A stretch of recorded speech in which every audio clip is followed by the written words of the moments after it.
Good morning, everyone. Can you hear me? Can someone respond to me, please? Can you hear me? Yes. Right. Thank you. Okay. Introduce myself first. I am Shaminder Dheera Singh. I am a lawyer, attorney at law by profession. I have 23 years experience in practicing as a commercial lawyer, and I'm basically doing counseling. That means that I argue cases in courts. So, and also lecturing in this banking institution more than 10 years. So that is a brief introduction of myself. Uh, the topic that we rather said under this subject, we have several lectures. We have 10 days lectures, 4 hours each, 4 hours per day each.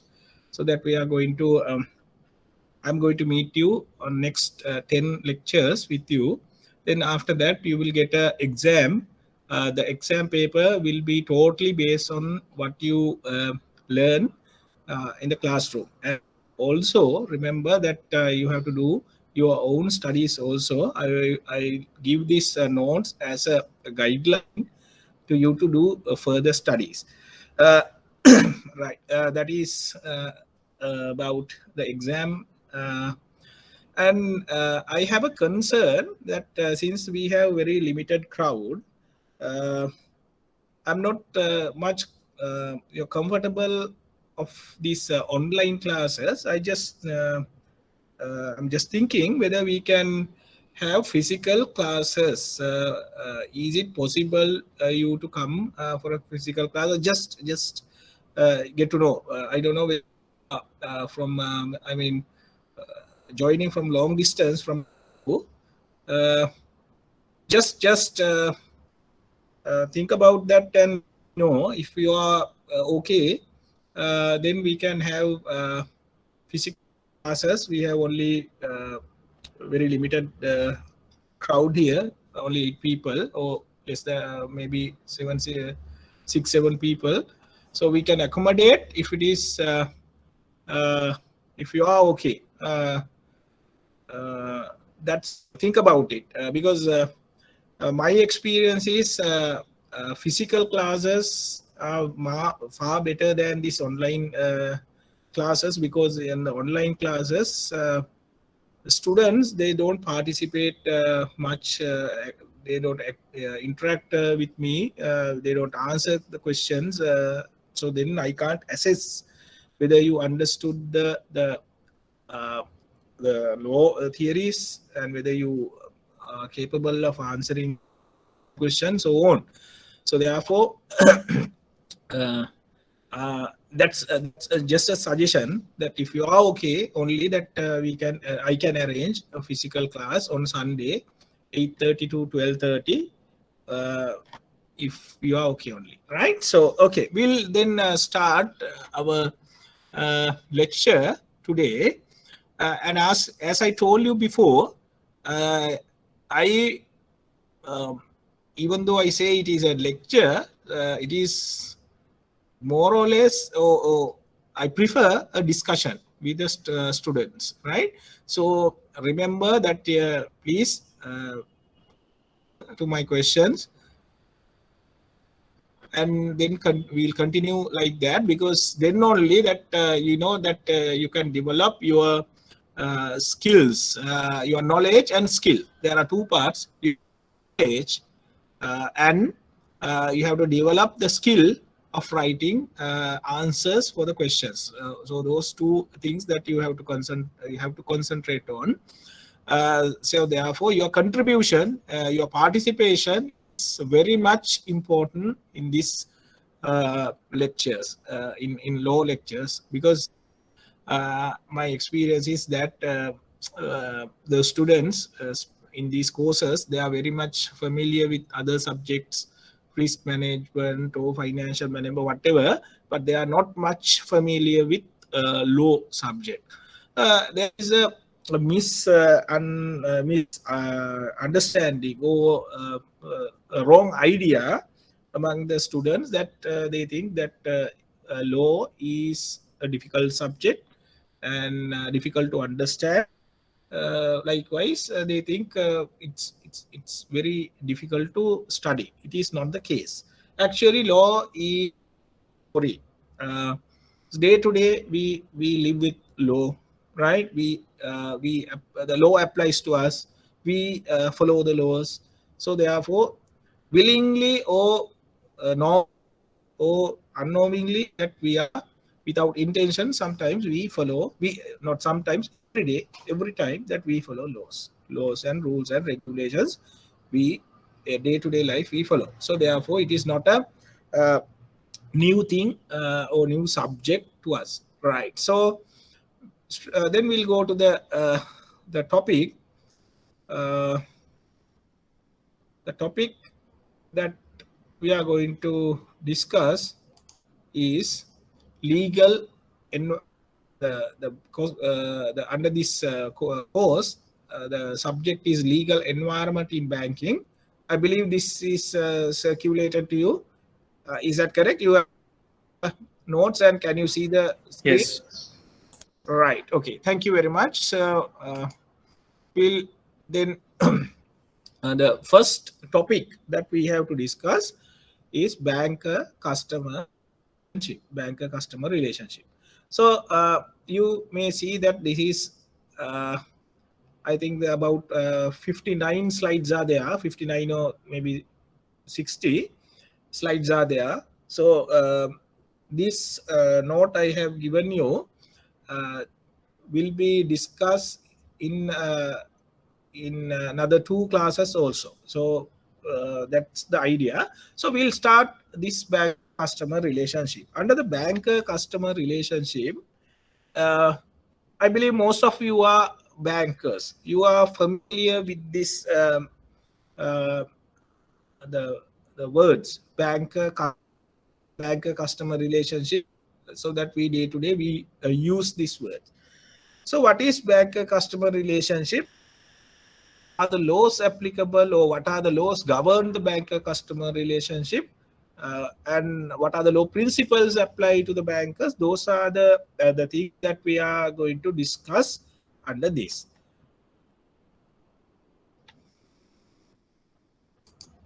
Right. So for the easy understanding, or the purpose of learning and teaching and learning, I have given here 8 sub topics to discuss with you in lesson. So first topic that we are going to understand uh, the word banker, or who is a banker, or what is a bank. The legal definition given, or legal definition or legal recognition to the bank.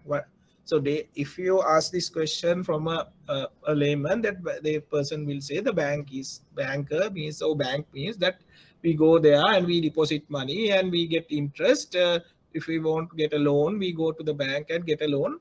So a place where you do finance. But that is a very layman answer. But when it comes to law, there is a clear definition for the bank, and that we are going to discuss and understand under this first topic: who is a banker, or what is a bank. Then second question that we are going to second topic that we are going to discuss with you: what is banking, or what is banking business? So what is the difference between banking business and other businesses, and what are the laws apply, or what are the what statutes apply to the banking business? What are the rules and regulation laws that we have to follow when we are doing banking business? That is the second subtopic that we are going to discuss. Then after that, we have to understand who is the customer, who is our customer, who is the bank's customer. So the legal definition for the bank customer, not the word bank, that sorry, the customer we day to day use. Sometimes we use this word without a proper understanding. So therefore we even though the customer, so-called person, is not a customer, that we use the word customer. Actually, that person is not a customer, but still we are calling him a customer. So when a person comes into the bank to the premises, can we call him a customer? Whether there is a banker-customer relationship between this person and the bank. So those things we are going to discuss under that topic. Then after that, the fourth subtopic is we have to understand the relationship between the bank and the customer. So relationship between the banker and customer, and the legal uh, legal format of the banker customer relationship, and the laws apply to the banker customer relationship, that we are going to discuss topic 4.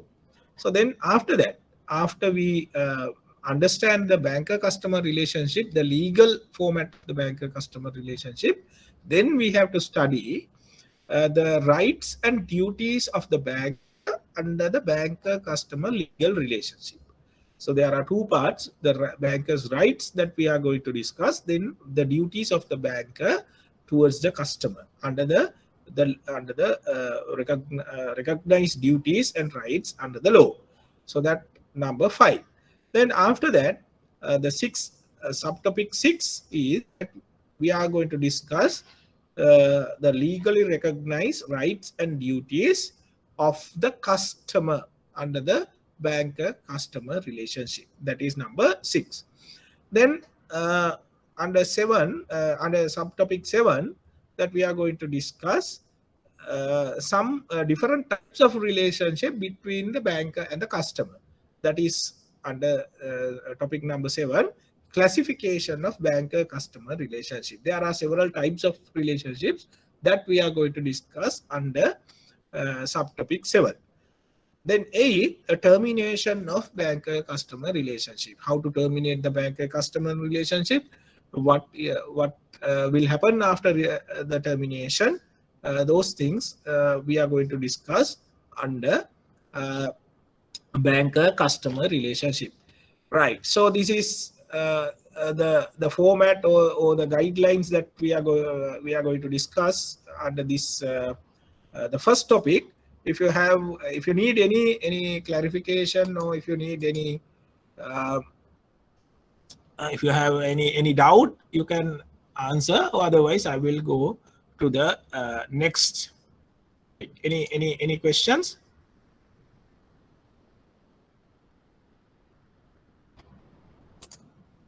Okay, right. So then we'll go to the next slide. The next slide.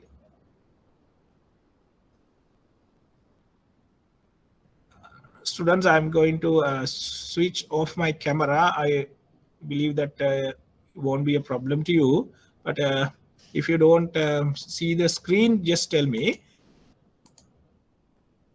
Right.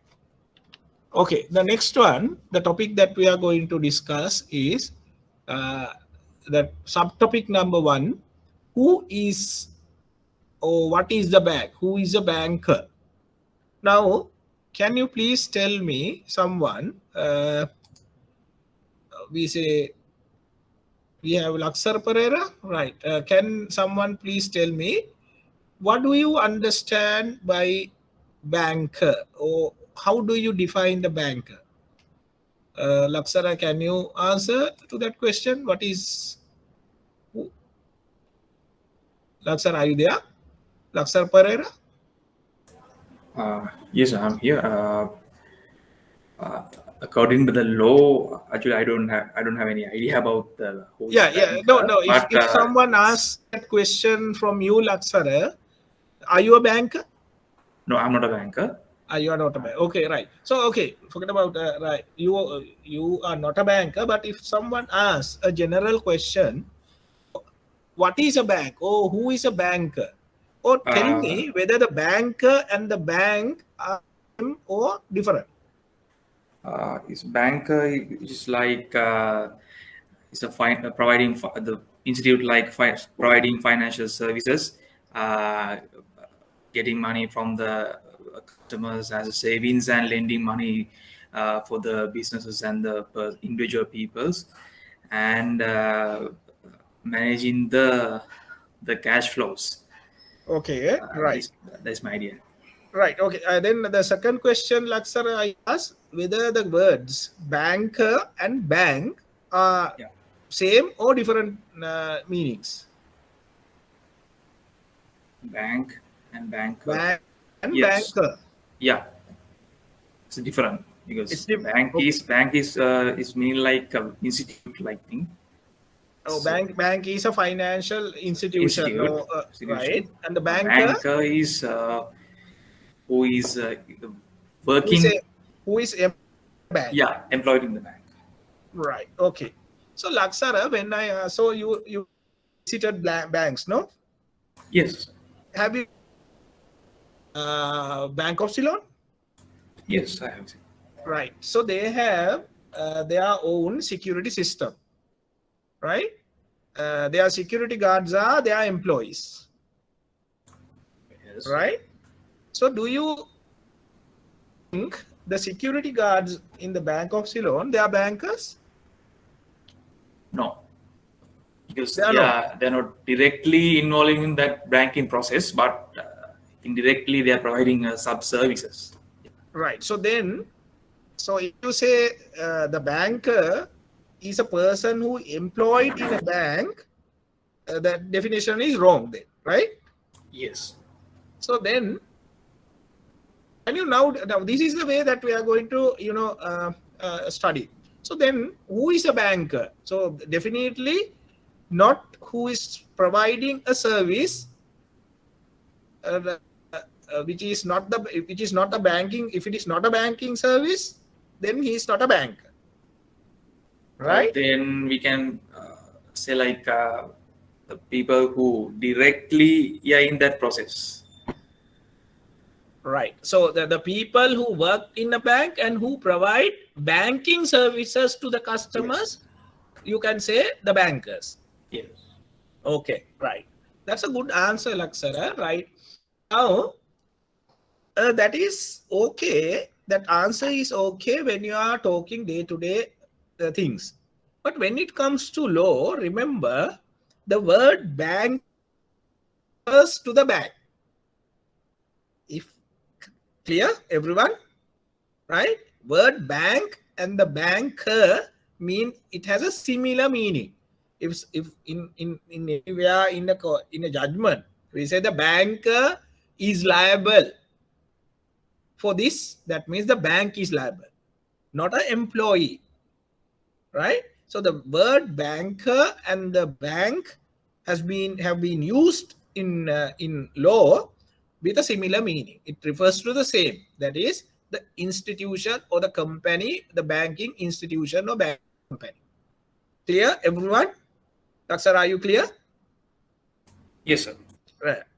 Now this is when it comes to law, but day-to-day life, don't that you don't want to refer like that. But in law, the word banker and the bank used to the same institution. That is we refer to the bank, right? Then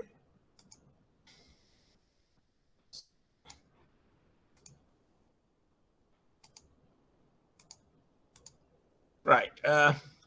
So then now we are going to discuss under this who is a banker or what is a bank. Or now it has a similar meaning. Who is a bank or what is a bank? It is referring to the bank, the institution. Now when we study or when we are going to discuss, we are going to understand. We have to discuss or we have to understand the history of banking in Sri Lanka also little bit.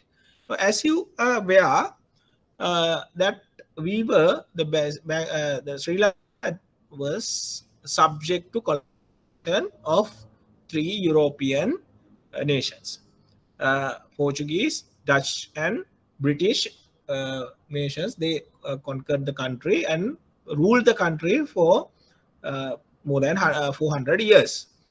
Now, Portuguese first came and they captured the coastal areas of the country, but they didn't involve with the administration work of the country much. They only things that they brought to the country is actually they bought wine, bread, and the religion, and they took our they basically came for they came as a merchants, right? And they were involved in the international trade. Then after that, the Dutch came. So the Dutch, they were a little bit different from Spanish or the Portuguese people. They actually involved with the administration work of the country. So basically, they established a court system. Before the Europeans came into the country, even during this period, even the European control period, also remember we had a good court system, law system in the country. We have certain laws that we were that derived from the ancient Sri Lanka. So we had a Sinhalese law system. So, however, when the Dutch people came, they introduced certain laws to separate court system to the country also. So then after the Dutch people, you know that British came and they conquered the entire country. So then they further enhanced the legal system introduced by Dutch people, and they add certain part of English law country. The Roman Dutch law was introduced by the Dutch people, which is the common law of the country now. And some part of law is replaced, and some parts of English law also added to this. Now in Sri Lanka, the law system is a combination of indigenous laws, Roman Dutch law, and English law. We have indigenous laws, local laws like Kandyan law, Tesavalami law, and we have Muslim law. Those are personal laws. That's our own laws, and we have certain. Then we have Roman Dutch law, which is introduced by the Dutch people, and we have English law. So it's a mixture of laws. Today's law is a mixture of Roman Dutch law, English law, and local laws, personal laws.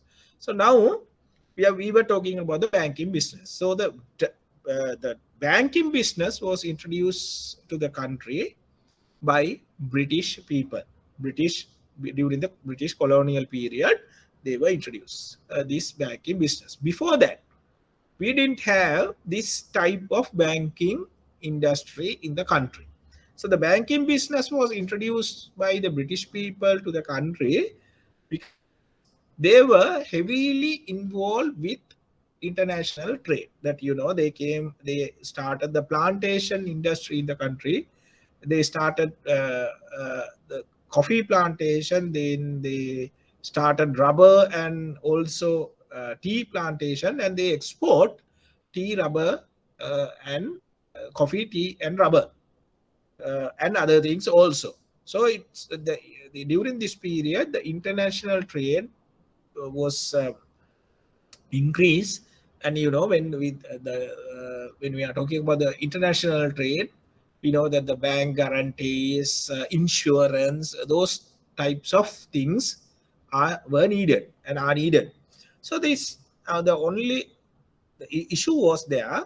There was no banking system in the countries to provide these banking facilities. So therefore, the British, during their colonial period, they introduced the banking system into the country. So obviously now you see, since the British people introduced the banking business to the country, they established banks in the country. So it is obvious that those era, the banking business was governed by English law. English law. So they basically applied the English banking system in the country, and also the law of banking that you in England also adapted to the country. So that how the banking industry was initiated in Sri Lanka. So then what are the laws apply in the banking business in Sri Lanka now, the present day? What are number one? English law. We, as I explained you before, since the British people introduced the banking industry, since they applied the English banking law to the banking business, when there is a dispute, to resolve the dispute, they applied English banking law in Ceylon at that time. So therefore, the banking law is governed by basically on English law principles. Then we have Banking Act, which was introduced by the Parliament to the country in 1988. Number 30 of 1988. This you have to remember, and you have to read the Banking Act certain sections that which I am going to tell you later. So those sections that you have to read and you have to remember for your exam. Not much, but for the bankers, my advice is that you have to read the Banking Act. There are important provisions that you have to remember when you are performing your duties as a bank staff. So therefore, it is important to read the Banking Act. The other and the students that you have to remember, you have to read certain sections and you have to remember the section and the contents of the section for the exam. Unless you write the section, correct section, and the contents and the case laws, that you will not get full marks for the exam. So that important thing that you have to remember. So the number one, the applicable law is the English law. Then we have Banking Act. Then number two, contract law. So the contract law is directly and indirectly applying to the banking business. So for example, we say the bank provides a loan facility to a customer. When you are providing a loan facility, you are aware that we sign an agreement, loan contract, bank and the customer, the sign. So if we get a guarantee, then the guarantor sign a guarantee bond. So that is another contract. So therefore, we are dealing with the bankers, or banks are dealing with contracts every day in their day-to-day business. They are dealing with contracts. So the customers, they enter into a contract with banks. So therefore, the contract law is applicable to the banking industry. Other important thing that you have to remember, the contract law in Sri Lanka mainly governed by Roman Dutch law. These points that you have to, if necessary, you can note down, because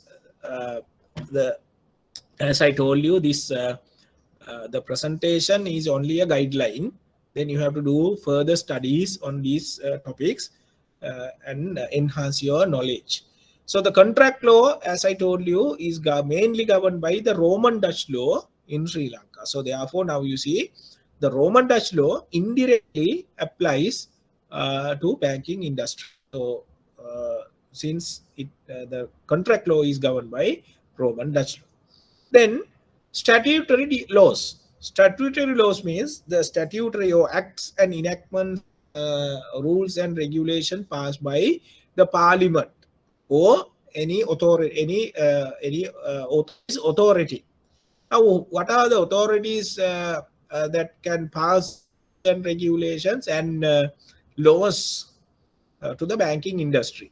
So the Parliament of Sri Lanka can pass laws for the country, entire country, so including banking industry. So therefore, they can pass statutes. Example, Act number 30 of 1988 is a statutory law passed by the parliament. Then we have certain other, we can name a few acts which are applicable to the banking industry. Anti-Money Laundering Act, and we have Financial Transaction Reporting Act. Likewise, there are number of maybe 100 or acts which directly and indirectly apply to the banking business. So therefore, statutory laws also applies to the banking business. Then the fourth one, not it's a very important point in Sri Lanka. We have some personal laws also applies directly and also indirectly to the banking business, not like any other country. We have personal laws like Canadian law, Tesawalami law, and Muslim law. Mainly personal laws which has an effect on banking business. So these things also that we have to consider when we are doing banking business. And also Roman, as I told you before, is directly and indirectly applies to the banking transactions. Those are the main laws applies to the banking industry. Right. Up to now, if you have any question or if you need any clarification, you may ask now. The other thing is, you are free to ask any questions from the slides display. You can disturb me and ask any question then and there, because that is the most appropriate way, because otherwise what will happen at the end of the day, if you ask questions that there will be no sufficient time to explain, and then I have to repeat this again. Or otherwise, if you have any question, please ask question, because it is, I don't think it is a problem. I don't see it as a problem. I think it is very very helpful to the others also to understand the lesson. So therefore, if you have any doubt, any questions, that you can ask. Are you clear of this one, everyone? So if you have no questions, then I will Good morning. Yes. Yeah, sir. What do you mean by RDL in this slide? RDL is Roman Dutch law, right? Roman Dutch law. Okay, okay, sir. Thank you. Right. So what are the personal laws? The personal laws that personal laws means, personal law means it's a law applicable to a group of people of the society. For example, in Sri Lanka, we have three main personal laws. That is Canadian, Tesawalami law, and Muslim law. So Canadian law is a law applies to the Sinhalese Canadians, right? So it is applied to only to that group of people. So for example, Canadian law will not apply to the Sinhalese who are not Canadians, right? That is one. The Muslim law, as you know, it applies to the Islamic devotees, not to others. And Tesawalami law is another personal law that we have in Sri Lanka, which applies to the Hindu Tamils, Hindu Jaffna Tamils, right? That ethnic groups, only to the Hindu Tamil Jaffna Tamils in Jaffna Peninsula. So the Tamils who live in other areas like Batiklo, they will not governed by Tesawalami law. So it is very important to understand the customer's personal law. If he is subject to personal law, for example, if you are dealing with a Tesawalami a lady, a Tamil lady who is subject to Tesawalami law, this is an example only. person, that lady, if she is a married woman, she cannot enter into a contract with the bank or with anybody without the consent of the husband.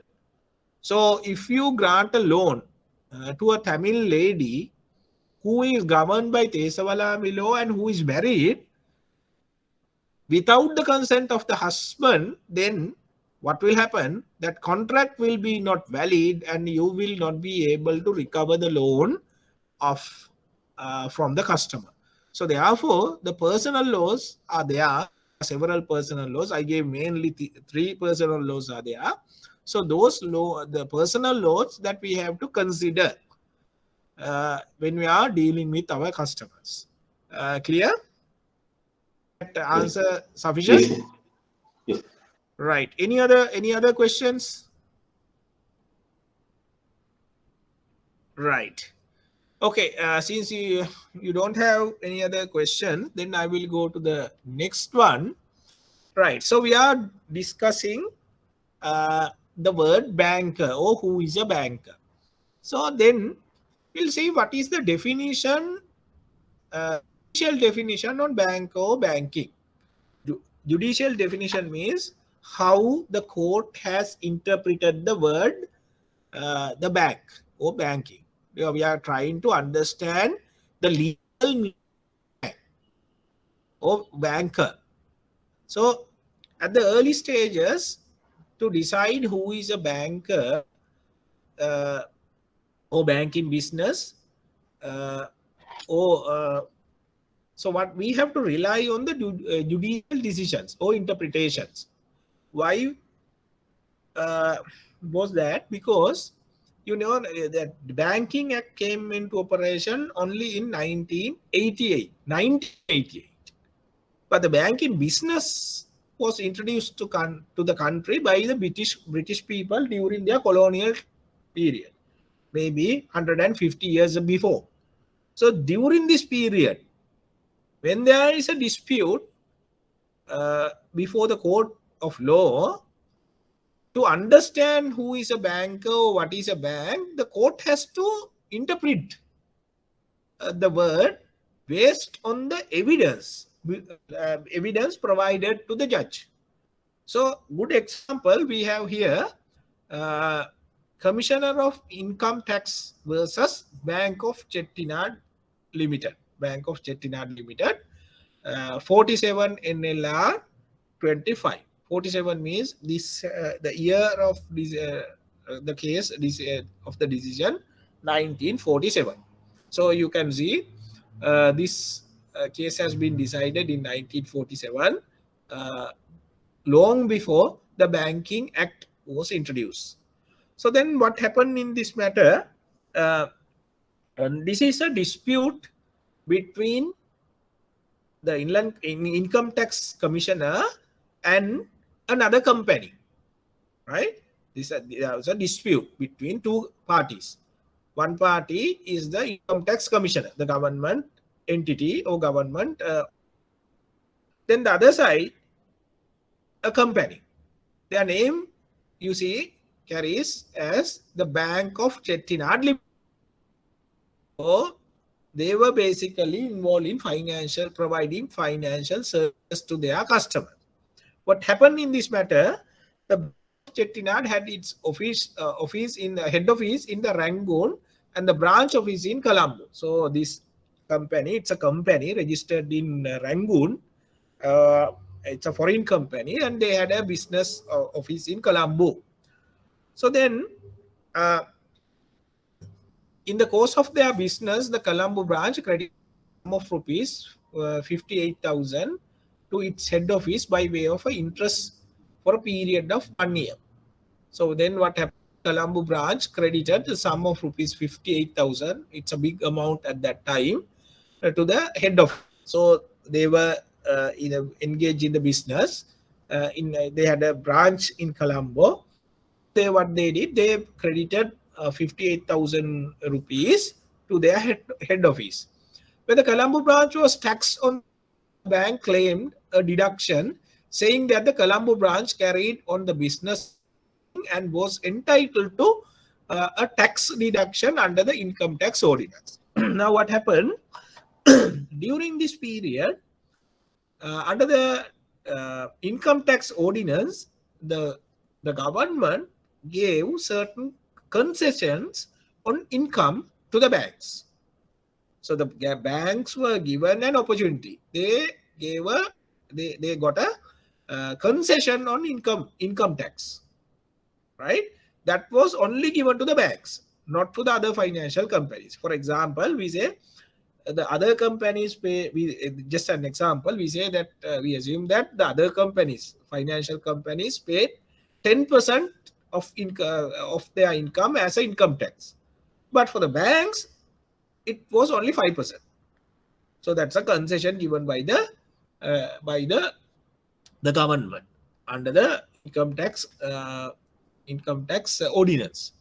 So what happened here now? This that company which carries the name Bank of Chettinad Limited, their head office, they transferred 58,000 rupees to their their branch office in Colombo transferred 58,000 rupees to the head office at Rangoon, and the income tax commissioner taxed the full amount 10% from the company. So that was a dispute. Now the company says we are a bank and we are entitled for the tax concession and we have to pay only 5%. The income tax commissioner says, no, you are not a bank. You are just a financial company and therefore you have to pay the full income tax without concession, that is 10%. Now now there's a dispute. Now the matter went to the courts, right? So then the fact of the case is this company, the Bank of Chettinad, they have not issued checkbooks to their customers. They have not issued checkbooks. And there was no evidence that the monies in deposited could be withdrawn by checks or draft orders. So there was no evidence to show that they were maintaining current accounts for their customers. So what they did, actually, the evidence shows that the Colombo branch had been mainly carrying out the business of lending money on promissory note on the mortgages of immovable property and also the management of estate and house owned by the bank in Sri Lanka. So what was their business? They were lending money. They were in the business of lending money. They got securities like property mortgages, immovable property mortgages, and they manage the immovable properties and also the estate and houses owned by the company. So they say, their argument was, they say that we are doing a banking business. So what is the business, banking business? They are taking deposits from the customers and they are lending money to the customers and earn interest. So what they did, this Chettinad Limited, they also got deposit from the customers, the public, and they lend money to the public or the customers, and they got securities like mortgages and promissory notes. So therefore they said we are also doing banking business, and our name carries the Bank of Chettinad Limited, and so therefore it didn't that we are a bank. We are doing banking business. We are a bank. We are registered as a bank. Their argument was that. But there was no evidence to show that they were maintaining current accounts for their customers. So those are the facts of the case. Then, what was the argument of the Chettinad Bank? At the case, they argued, they said a wide interpretation should be given to the word bank. So they said, the court should not give a narrow interpretation for the bank. So the word bank applies widely. So any person who engage in banking business can be considered as a bank. That was the argument of the Chettinad Limited or Chettinad Bank, and not necessary to show that it on all activities of the bank. And further they said, it is not necessary to show that we are carrying all the activities of a bank. If we are doing a part of banking business, still then you can be considered as a bank. In this case, we are lending money, we are taking deposit and we are lending money. that is a part of banking business. So therefore, we can be considered as a bank. That was their second argument. Then the third one, in order to constitute a bank, a company need not deal with checks. So further they said, it is not necessary to show that we are maintaining or we are providing service of current accounts for our customers. It is not necessary to show that we are dealing with checks. A part of banking business is sufficient. So that was their argument. From the other side, what was the decision of the Supreme Court and the Privy Council? A wide interpretation should not be given to the word bank. So the court said, no, the word bank or banking or banker cannot be interpreted in a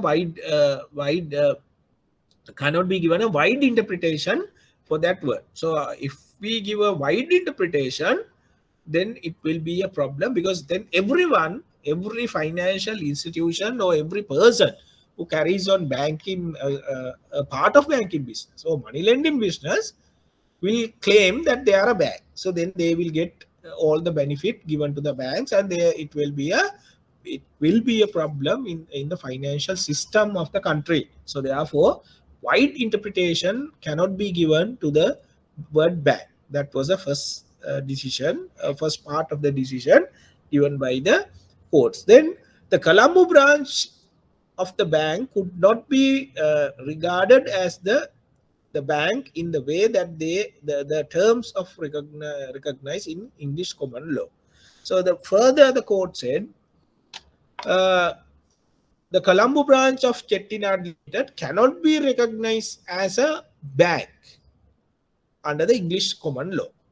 So they say, as I told you, during this period, even today, the banking business and the banking industry is governed by English law. So English law, the court looked at the English common law provisions, the practices, and observed that the Chettinad Bank company is not coming under the banking activities. They are not doing basically banking activities. They are only doing a money lending business, which is a part of banking business, but not. It's only a part of banking business, but other financial institutions like finance companies are also doing similar type of business, lending money. So therefore, the court said lending money, it is the part of the banking business, but it is not the main or sole transaction the bank carried. So therefore, that cannot be considered as a deciding factor or deciding point to decide whether a company is a bank or not. So therefore, they reject the argument of the company and said the Chettinad Company Limited cannot be considered as a bank under the English common law. So therefore, further the court said, the unique feature of the banking industry or the banking business is maintaining of current account. As we are aware, the banks only given the authority or license to carry out or maintain current accounts. Other financial institutions, the financial companies cannot maintain current accounts. It is a unique feature of the banking business. Now, for example, deposits, banks can take deposits, and financial institutions also can take deposit from the public. And maintaining accounts, savings account, fixed deposits, banks maintains, and also other financial institutions also can take deposits and fixed deposits accounts they can maintain. But when it credit cards also not a unique feature of banking. Actually, it is a different business where we also engage, the banks also engage in. The unique feature or unique business, a part of business of banking is maintaining current accounts for their customers and dealing with checks. Those are the unique features observed by the court when they are deciding Chettinad Limited. As per this judgment, the Chettinad Limited was not considered as a bank, and therefore the court said that they are not entitled for the tax concession. They are only a finance company. So that was the decision given in 1947. 1947. Any questions from this one? Any clarification you need? No questions. Okay. Sir, there's right. If you don't have a, so I have one yes, small yes, question. Gavin. So like when it comes to like the business registration, like isn't there a way to differentiate a bank and a financial institute, like other Okay. financial Good institute? question, Gavin. Yeah, good question, Gavin. Now we discuss a case which was decided in 1947, right? So what we'll see next, we are going to discuss what is the present situation. Okay, so you are then the answer will come to your question. So what is the today's situation, right? We are going to discuss later. As you said, yes, there are requirements to the Banking Act, and if those requirements are fulfilled today, a bank can be registered as a bank. Otherwise, you can't consider a company or financial institution as a bank. So that we are going to discuss next in this topic. So this, remember, this case is decided, there has been decided 1947. The Banking Act was not introduced to the country at that time. So now Banking Act came into operation only 1988. So at that time, the only act, or rather basically the banking business was governed by the bills, under the Bills of Exchange Ordinance provision. So therefore, remember, under this Bills of Exchange Ordinance, there is no definition given to the word bank, and there's no clear definition. So that was the issue. And court had to decide what is a bank. So then this is the way that court has decided that question in 1947. Okay, Gavin? Right. Now, can someone tell me whether we can apply this judgment, Chettinad judgment, in today's context? Gavin, can you answer to that question? Can you apply this judgment, or whether this judgment, Chettinad judgment, is valid for today's? So these type of No, questions will come in your exam also, right? So Gavin, you said no. Why you say this judgment is not valid for today? What is the reason? Can you explain your answer?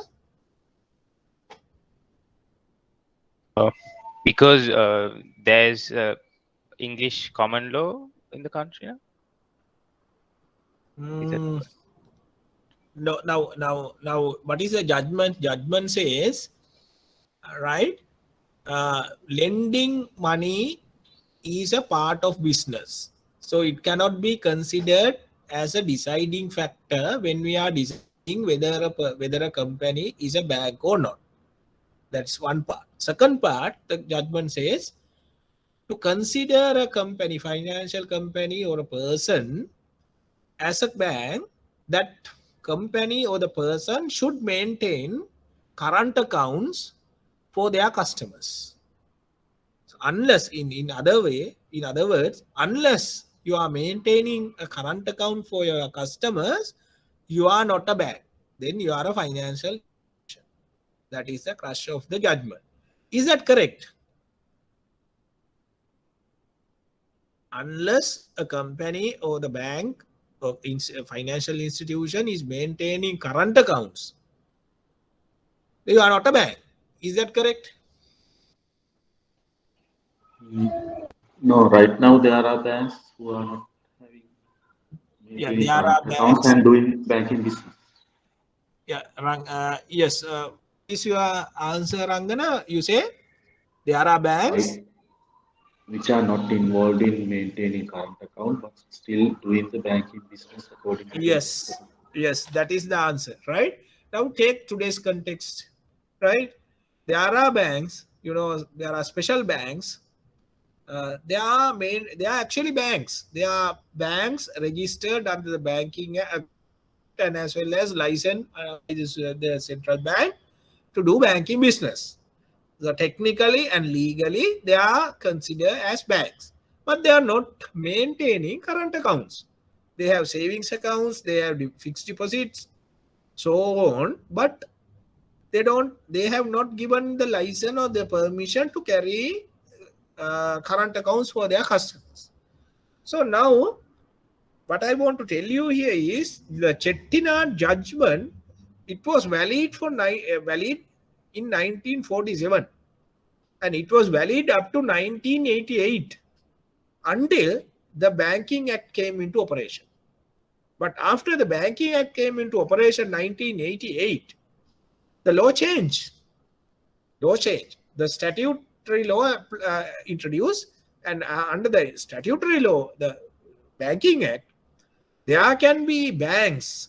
There can be banks where without maintaining current accounts. So therefore, remember, judgment in Chettinad case directly not valid as of today, but it was a valid judgment during that period. It is, remember, it is very important judgment. You can't describe the banker unless without describing the judgment in Chettinad Libya. That's how the law has developed. Remember, law is like a river. It is not a pool. It's not a pool. Pool, the water. It's not. There's no flow in the pool. The water is stagnated there, right?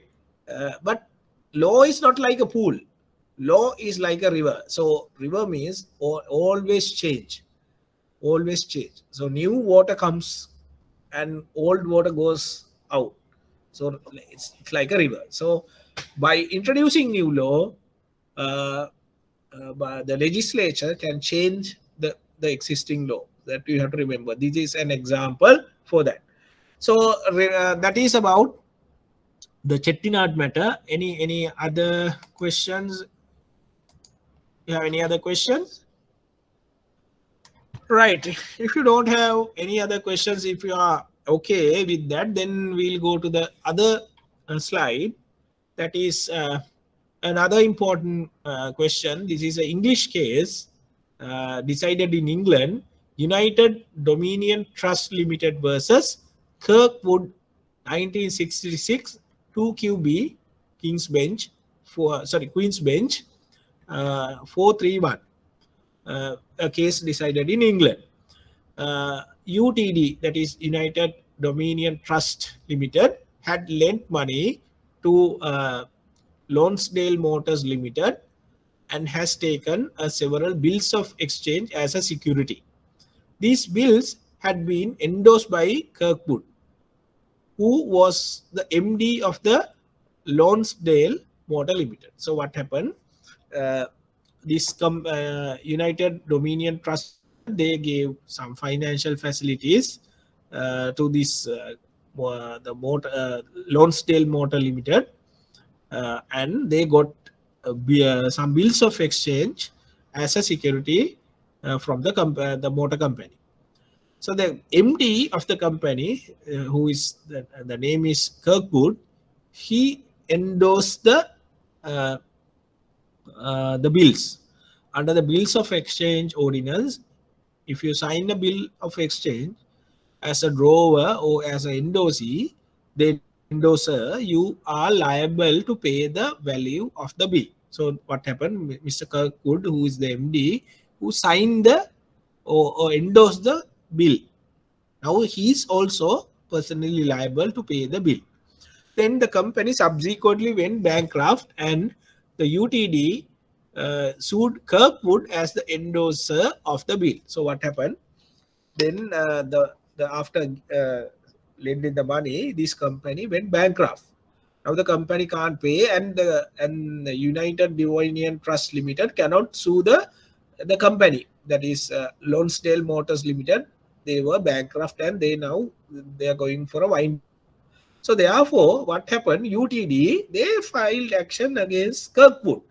Kirkwood was the MD and who has endorsed the bills. So as the endorser, Mr. Kirkwood is now liable to pay the bill under the bills of exchange only. So then matter went to courts. So what are the arguments of the parties? Now there are two parties. One side, the company who lent the money, UTD, and the other side, the Kirkwood, Mr. Kirkwood, who endorsed the bill.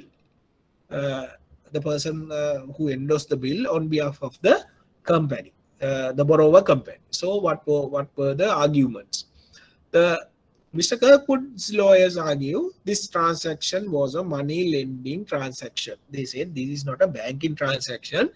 This is only a money lending transaction. That is first argument placed by the lawyers of Mr. Kirkwood.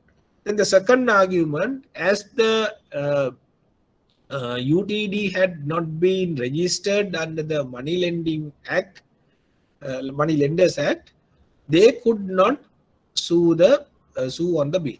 So then they say under the Money Lenders Act in England, all the money lenders, they have to register under the Money Lending or the Act, under the Money Lending Act. But this UTD, they were not registered under the Money Lending Act. So therefore, their lawyers argue since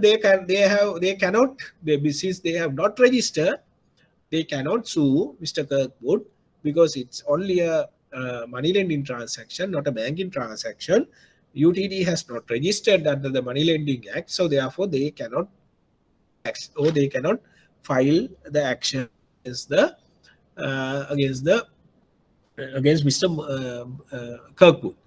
Then UTD's side, they argued they were bona fide carrying on business of banking. They said this is not just a money lending transaction. We bona fide means in good faith. In good faith, UTD, we carried banking business. They said this is not just a money lending, we were carrying a banking business. Hence, they were exempted from registering under the Money Lenders Act. So they said only money lenders has to register under the Money Lending Act. We were carrying business in good faith, the banking business, and we are a bank. So therefore, we are not supposed to, or we are not under obligation to register our company under the Money Lenders Act. Had opened a number of current accounts for their customers. Further, they said we have opened current accounts for their customers also. So the UTD maintainer current accounts for their customers. And also they argued we had issued checkbooks and had collected checks for the customers also. And now it says that not only we are lending money, we are maintaining accounts for our customers, and we are issuing checks, and so rather we are collecting checks of our customers also. And therefore, we were regarded as a recognized bank in London. Further, they say we have been recognized as a bank, we have regarded by the public as a bank. So therefore, we are not a money lender, we are a bank. That was their argument. So what was the decision of the English court? The majority of the court held that the UTD's reputation as a bank constitute is a bank. So they said, the judges said, there's a panel of judges after considering both arguments, and they decided UTD is not just a money lending company. Their reputation is as a bank, and therefore it constitute a bank. So court decision says UTD is a bank. Then Lord Denning, who is a eminent judge, English judge, who gave many landmark decisions in law arena. So said like this: main characteristic found in the bankers. Number one, they accept money and collect checks for their customers and place them to their credit. So that one observation that he made, he said, if it is a bank, they accept money deposit from the public and also collect checks for their customers. So they are collecting money and checks from for their customers and place them to their credit, the customer's credit. Honor checks or order drawn on them by their customers when presented for the payment and debit their customers accordingly. That is the second feature that he observed. They are collecting checks and they are paying checks, honoring checks, debiting the customer's account. That is number two. Number three, keep current accounts or something of that nature in their books in which the credit and debits are entered. So basically Lord Denning says they are maintaining current accounts for their customers, they are issuing checks, they are collecting checks, they are debiting customers' account. So these transactions are unique to the banks. If they are doing banking, if someone argue that they are doing banking business, these characteristics should be available with them. If it is so, that institution or financial company can be considered as a bank. So that was the decision of that case. Any questions from here? Now, these two questions that rather the cases that you have to remember, that is Chettinad Income Tax Commissioner versus Chettinad matter 1947. It's a local matter decided in Sri Lanka by Supreme Court of Sri Lanka. Then the second case, United Dominion Trust Limited versus Kirkwood 1966. This is an English case decided in England. Both cases are very important to decide who is a banker. Any questions? Okay. If you have no questions, then I will go to the next one. Next slide. The interpretation of the bills of exchange for the bank. Interpretation for the bills of exchange for the banks. Now, I said all these two cases that we discussed was decided before 1988, before the Banking Act came into operation. And previously also I told you the banking industry was introduced to the country by the British people during their colonial period. So more than 200 years before, more than 200 years before, they introduced the banking industry. But Banking Act came into operation only in 1988. The majority of the banking business and the banking registration, regulation, rules and regulations all are in the Banking Act. But you see, it's more than 100 years or 150 years. We have run the banking business. We are running the banking. We were running the banking business in Sri Lanka without a proper Banking Act. So then, as a result of that, I said, each and every time when there is a dispute between a bank, so-called bank, and a customer or a third party, the parties had to refer the matter to the courts, and court has to decide whether that party is a bank or not. When a matter referred to the court of law during that period, before the Banking Act came into operation, the court decided or court interpreted the word banker by giving consideration to the previous judgment given the British courts or English courts. Why?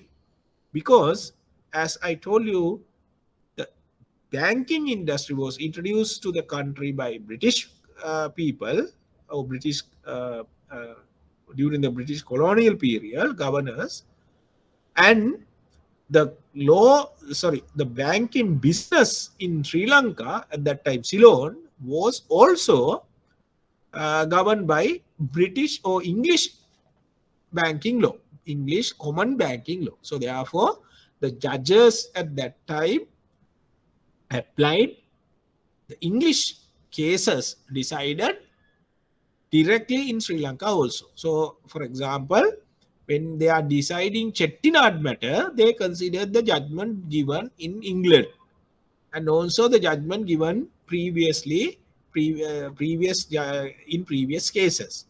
So, likewise, they followed that decisions and gave their interpretation accordingly.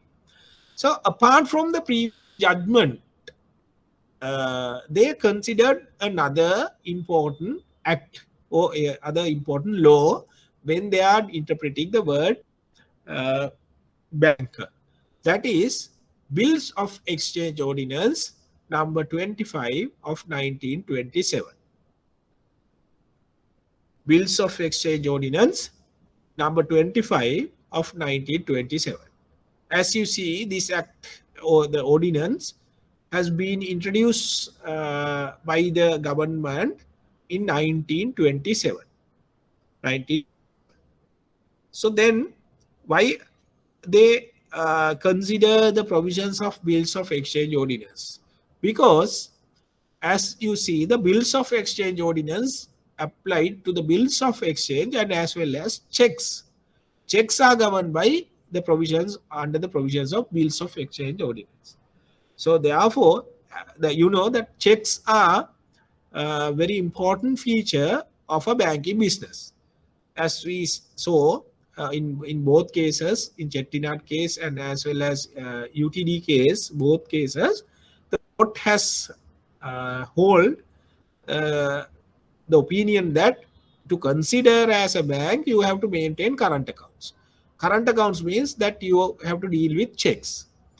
If you are dealing with checks, then you are subject to Bills of Exchange Ordinance. So that's how the Bills of Exchange Ordinance apply in the banking industry. So therefore, the Bills of Exchange Ordinance directly applies to the banking industry in Sri Lanka. In England also there is a Bills of Exchange Ordinance. That Bills of Exchange Ordinance, a similar Bills of Exchange Ordinance was introduced in Sri Lanka at that time, Ceylon, in 1927 to govern the checks and bills. That was the idea. Now, in the Bills of Exchange Ordinance, in section 2 of the Bills of Exchange Ordinance, is an interpretation given to the banker. Given to the banker. It's a very wide interpretation, not a comprehensive or very clear interpretation, but the word banker has been used in this Bills of Exchange Ordinance and there is a wide interpretation given there also. What is the interpretation of Exchange Ordinance section 2? The banker, this is the interpretation, the banker includes a body of persons, whether incorporated or not, who carries on the banking business of banking. A body of persons, whether incorporated or not, who carries on the business of banking. So, as per this information, you see a body of person who incorporated or not means whether you are a company or not. That means a proprietor, a partnership, even society, right? Who can carry on the business. So if you are carrying on banking business, then you are a bank as per this section 2 of Bills of Exchange Ordinance. So this, you see now, this interpretation is very wide interpretation, and you see it is not applicable or it is not correct to today's context. Now, as we are aware, individuals cannot carry out banking business. The central bank will not issue, and they are not issuing license to individuals or proprietors or to the partnerships or even to the societies to carry out banking business. Right? There, as per the present law, the requirement is that you have to be a registered company. Otherwise, you will not get a license. And there are other things that you have to fulfill. Right? First thing, that you have to register as a company to banking business. Otherwise, the bank, the central bank will not issue a license to carry out banking business. However, this interpretation given in Bills of Exchange Ordinance in 1927, it was valid during that period, because the banking business at that era, at that time, was not only carried out by the companies. There were individuals, there were proprietors, there were partnerships, there were societies who were carrying on banking business. So therefore, by looking at the industry, by looking at the practices in the industry, by looking at how the industry operate, the interpretation given in section 2 of Bills of Exchange Ordinance as like this. That is, a body of person, whether incorporated or not, who carries on the business of banking, considered as a banker. So that was a interpretation, that is the interpretation in the Bills of Exchange Ordinance. So this Bills of Exchange Ordinance, remember, still valid. It governs the rules. It applies to the checks and bills also. When it comes to check, we have to look into the provisions of the Bills of Exchange Ordinance, and the checks are governed by Bills of Exchange Ordinance. So therefore, the ordinance is directly applies to the banking business. Right. Any questions from this one? Interpretation of Bills of Exchange Ordinance? If you have any doubt, if you need further clarifications, please ask. Because sometimes you may get a questions to compare the interpretation given for the bank in the Bills of Exchange Ordinance, that interpretation with the interpretation given in the Banking Act. So therefore, it's very important to understand the interpretation correctly. Otherwise, you will not be able to compare the two interpretations. Both interpretations you have to understand thoroughly. Any questions? Right. Okay. If you don't have question, then I will go to the next one. Right. Interpretation for the banks in the Banking Act number 30 of 1988. So now we are going to discuss the interpretation given in the Banking Act. Earlier we were discussing the interpretation given in the Bills of Exchange Ordinance. Now the Banking Act. As you see, the Banking Act came into operation in 1988. 30 of 1988. Passed by the Parliament, and with the Act is effective from 1988. So there is a definition given in this Act for the word bank, banker, and the banking business. Banking business. So what are the requirements to be a bank under the Banking Act? Right? as per the section 2 subsection 1 of the Act, of the Banking Act, only incorporated companies are allowed to do banking business. Now you see the difference. This one and Bills of Exchange Ordinance. Bills of Exchange Ordinance says any person, any body of persons, whether incorporated or not. So that means it is not needed to register under the Bills of Exchange Ordinance to carry out banking business. But when it comes to this, the Banking Act, it says, as per section 2 subsection 1, only incorporated companies are allowed to do banking business. So it is very clear, it's very clearly says no individuals, no proprietors, no partnerships, or no societies can carry out banking business, only incorporated companies. So incorporated companies means that you have to register a company to carry out a banking business. So registering of company and other related matters are governed by the Companies Act, under the Companies Act. So therefore, the Companies Act indirectly applies to the banking industry. That is another statutory law applied to the banking industry, because the company, or rather the bank, has to first register as a company under the Companies Act. So only incorporated companies are allowed to do banking business after the Banking Act came into operation. So therefore, in that context, the interpretation given in the Bills of Exchange Ordinance is not valid for today. So that's how you have to compare the interpretations. Then the second requirement to become a bank under the Banking Act, after registering the company has to obtain a license to carry out banking business. Has to obtain a license to carry out banking business. The banking license are issued by the Central Bank of Sri Lanka.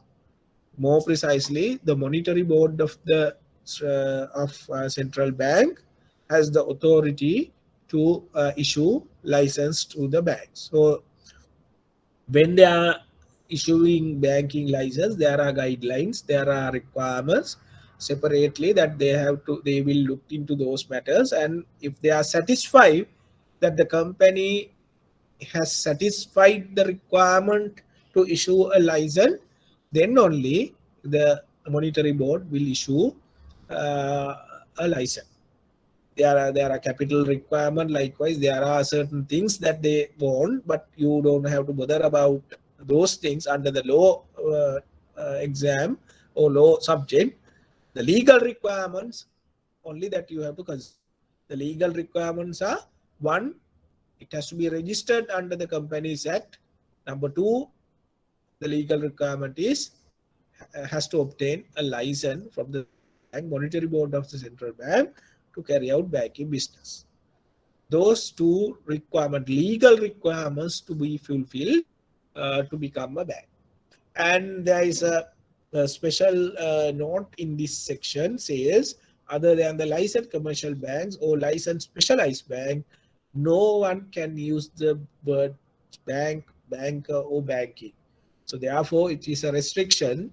No other company, no other individual, no partnership, or no one can use the word bank, banker, or banking in their business name unless you have obtained a license to carry out banking business in Sri Lanka, whether as a commercial bank or as a specialized bank. Otherwise, you are not allowed to use those words.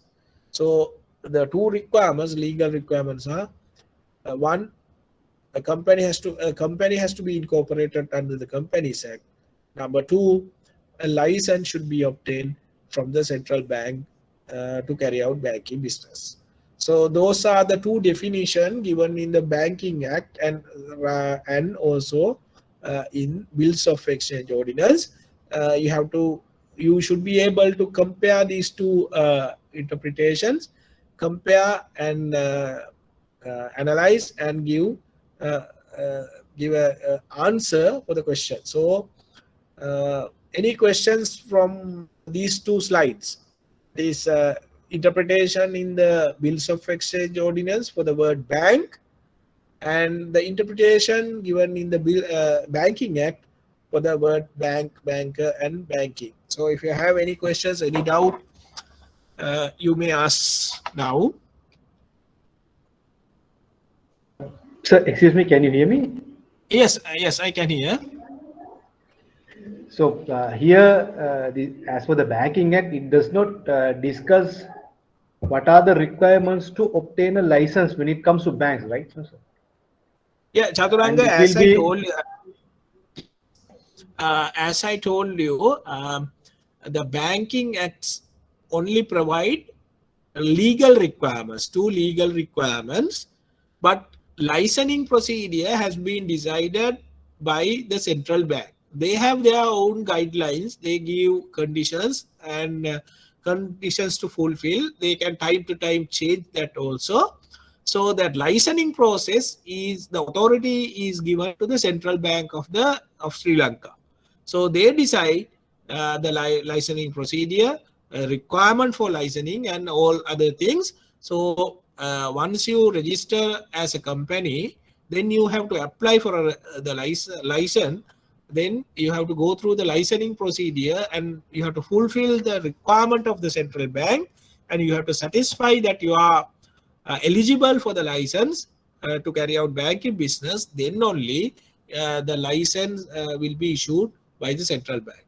But for the law questions, for the law exam, you don't want to write the requirement of licensing or process of licensing. It is not necessary. Only thing that you have to remember, two legal requirements are there. One is you have to register as a company under Companies Act. That is very clearly says in the Banking Act, number 230 of 1988, section 2. And other requirement is that you have to obtain a license from a central bank to carry out banking business.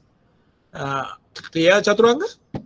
Clear, sir. One more thing, which Yes. should come first, whether the licensing or incorporated as a company. What should come first? Because for incorporating a company, Yes, you have to select a name. So as per the Banking Act, you can use a bank or something like that. That word yes. bank we can't use. A good question. Unless you have a license, I think I don't know. There will be a problem. No, it's like this, Chaturanga. Good question. A practical question you ask. Now you see, unless you are a company, you can't apply for a license. So the registration must come first. The company has to be registered. You can choose a name without a word bank, right? For example, we say Cargill's, just a name, right? Cargill's Limited. They register company and they apply for a license. And if they fulfill the requirement of licensing, then they will get a bank's license. Then thereafter, if they want, they can change the name of the company. They can add the word bank. So they can then change the bank, Cargill's Bank or Cargill's Bank Limited. Likewise, they can change the name later. There is a provision. There are provisions to change the name of the company. So the steps that, the order that you have to follow, first you have to register a company under the Companies Act. Then you have to fulfill the requirement of licensing. Then you have to apply for the license, and you get the license. If necessary, that you can change the name. And to use the word bank, also you have to get the permission from the central bank. Clear? Clear, sir. Very clear. Thank you. Chaturanga, are you right? Yes, sir. Any other questions? Thank you very much. Clear. Right. Okay. Any other question from others? Ola, okay. Right. So then I will go to the next one. Right. Next, now we know what is a bank. Discuss what is a bank. Two judgments we discussed. Then we discuss the bills of exchange ordinance interpretation, and after that we discuss the Banking Act interpretation.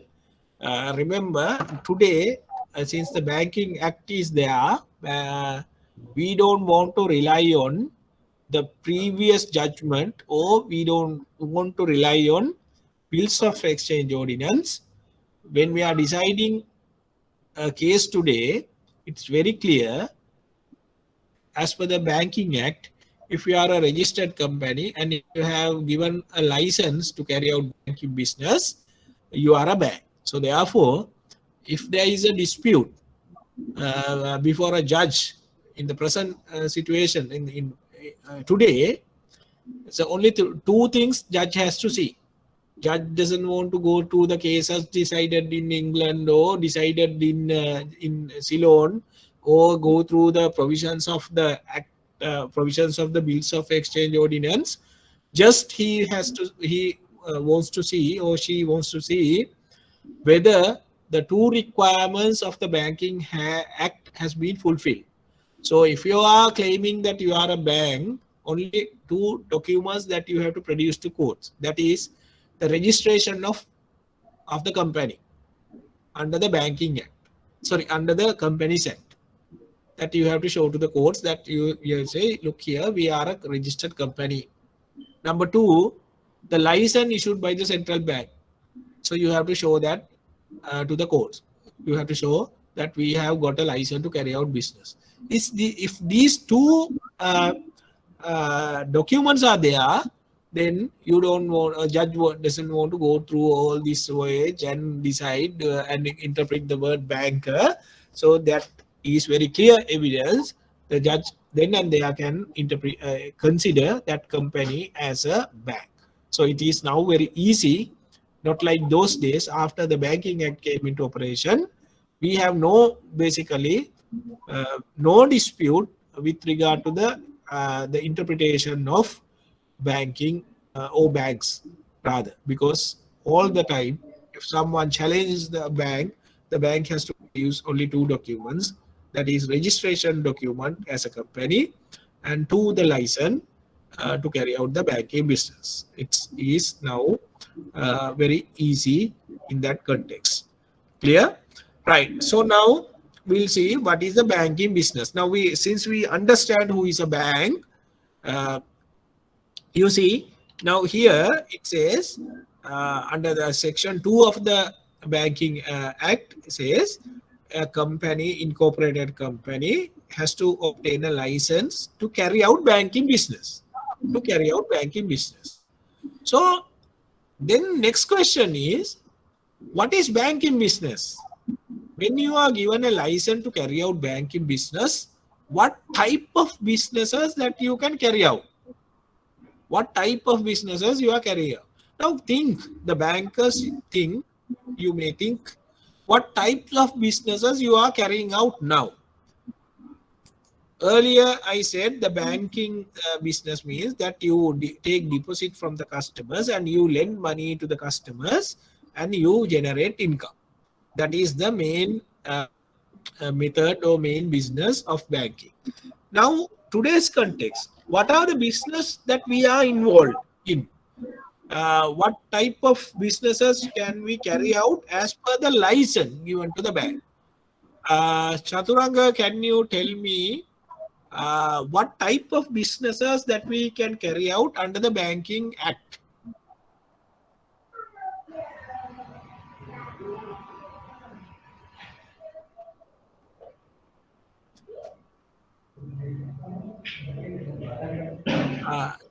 Chaturanga, are you there?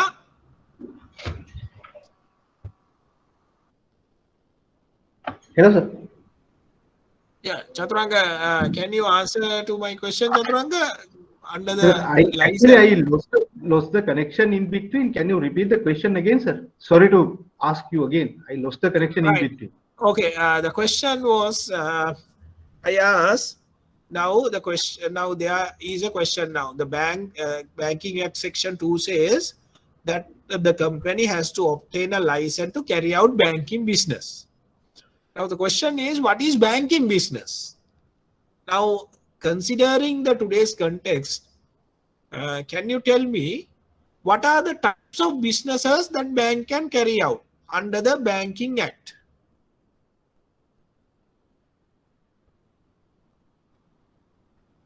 Can you hear me now? Yes, I can hear you. Hope you can hear me. Yes, sir. Actually, I have not read the Banking Act in that context. So, as per my knowledge and the practice that we do, I can say that deposit taking. First of all, tell me, are you a banker? Yes, I'm a banker. Right. So, what are the businesses that you are involved in? What types of business? Do you have credit cards? We are engaged in lending, sir. I am from credit department, so we are basically engaged in lending activity. Which bank you said? State Bank of India. State Bank of India. Okay, right. So basically, you take deposits. We take deposits and we maintain current accounts, and we do lending activities. Right. We have deposits. Do you engage in leasing facilities? No. No, we don't have leasing facilities here. Right. What about credit cards? We don't have credit cards also. Right. So, right. Okay. So your business is limited to taking deposits and lending money. Yes, sir. Right. Okay. Now, others think about the businesses that we carry on today in a banking industry. What type that we are engaged in? You see, we do every type of business, right? We are into leasing business, we are into credit card business, we are lending money, we are taking deposits, right? Whatever, right? Any type of business except this supermarket and groceries and funeral parlors, that we do every kind of business. The question is, under this license, whether we are given that authority. Can we do leasing? Can we do other services like credit cards? Likewise, can we provide those services under the banking license? So now, to answer to that question, we'll see what is banking business. What is banking business? So banking business is defined in section 86 of the Banking Act. Section 86 of the Banking Act. These sections that you have to remember, and also the context of the section also that you have to remember. Too easy to remember that I have divided this section. I have given in a manner in this way. It has two parts. So the banking business, it has two parts, right? Section 82, as per section 82, the banks are allowed to receive funds. So banks are receiving funds. How do you receiving funds?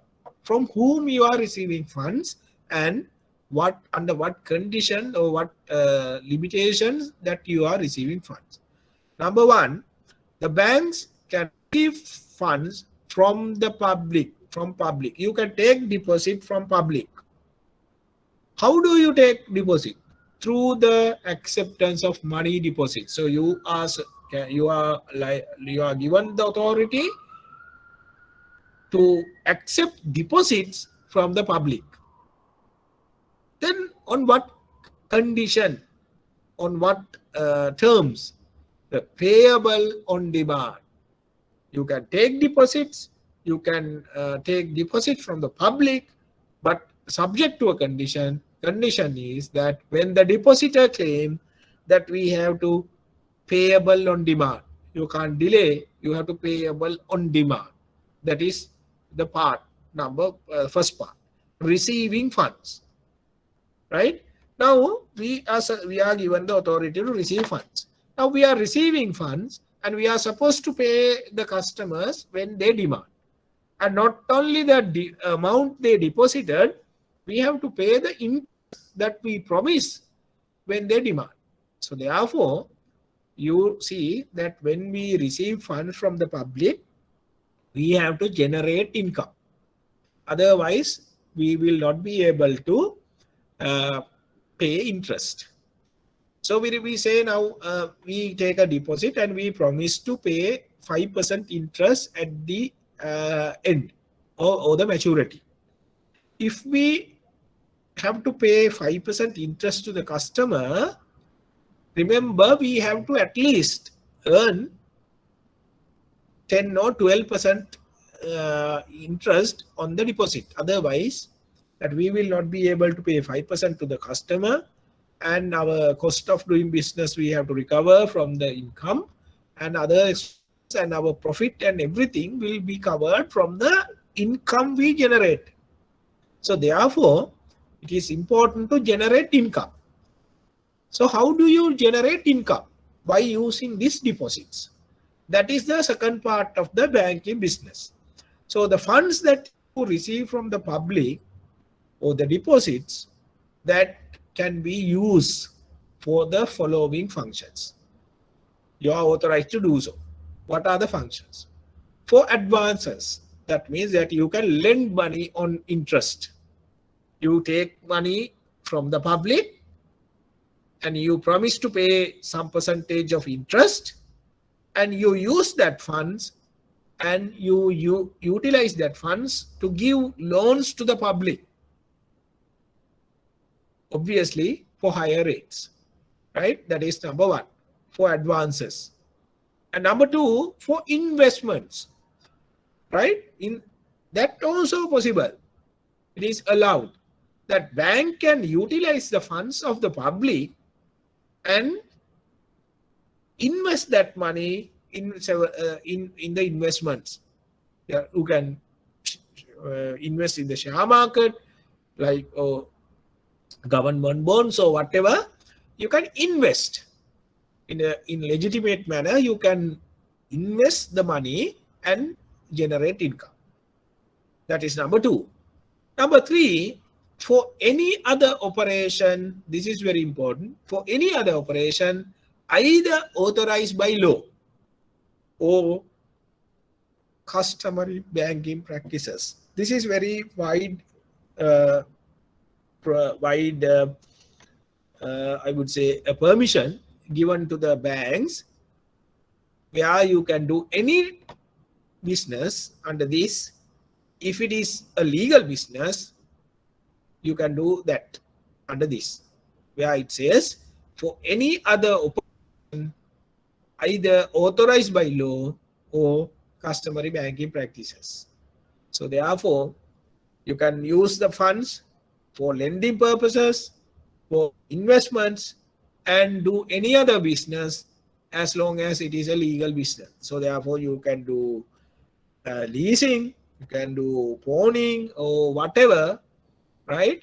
The business give financial advisors or others.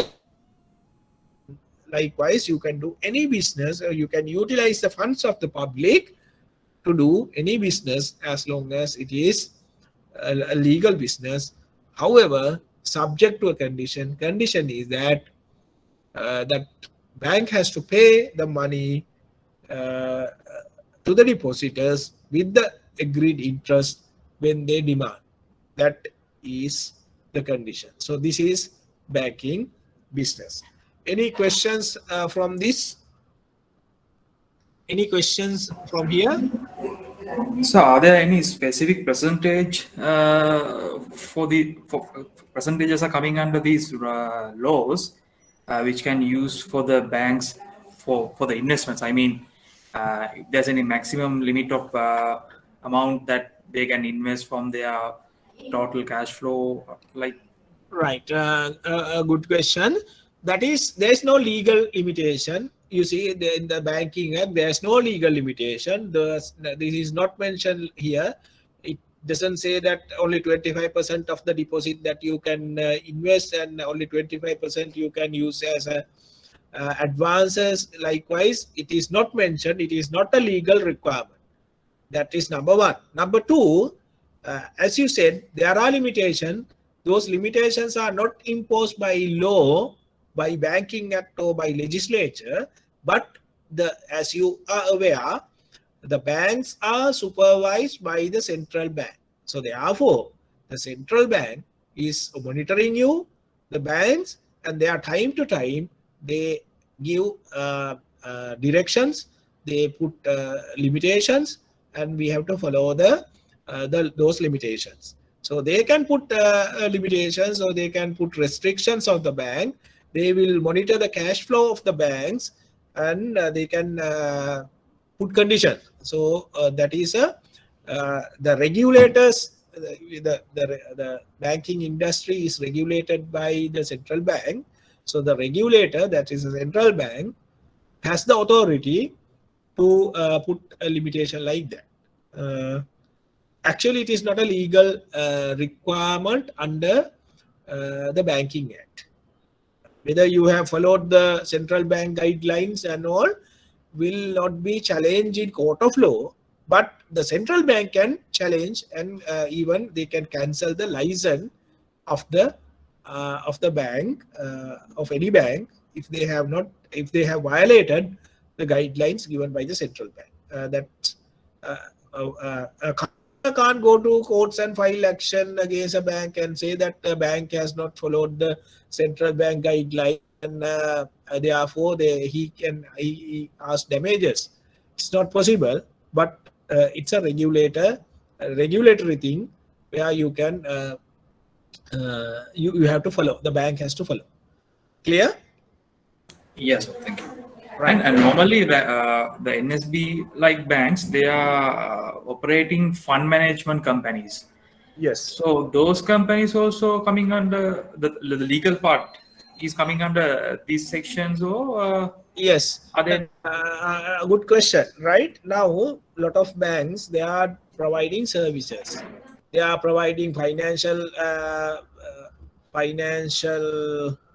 advisory services, or fund management, or wealth management, or leasing, or whatever.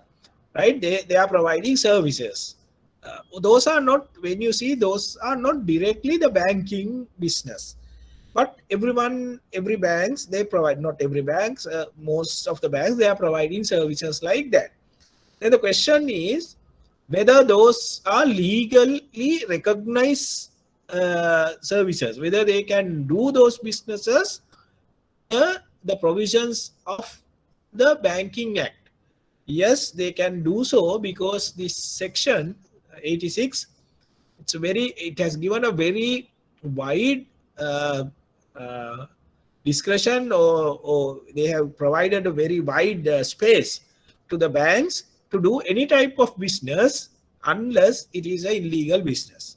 So therefore, as per this section, part 2 of this section, for any other operation either authorized by law or customary banking practices. So if you can show that the business is legally authorized, or it is recognized by banks in banking practice, that type of business can be carried out by the bank itself, or bank can open a subsidiary of subsidiary company to carry out the banking business, or not the banking business, that separate business under the same umbrella. Clear? Okay, so thank you. Any other questions?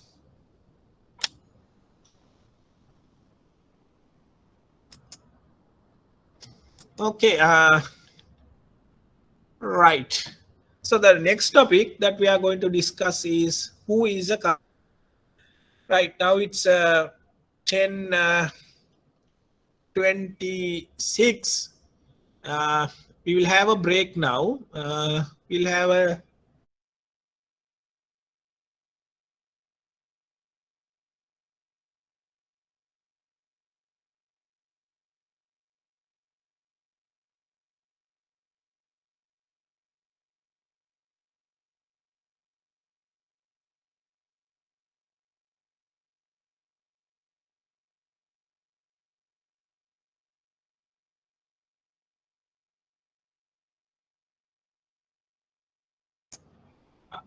Okay, we'll start. Can you hear me?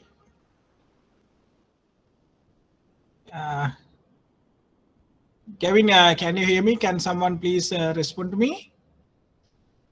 Yes, I can hear. Yes. Right. Okay. Thank you. Okay, we start. Sorry. You have to start from here. Now, we discuss who is a customer. Sorry, who is a bank and what is banking business. And the next we are going to discuss who is a customer.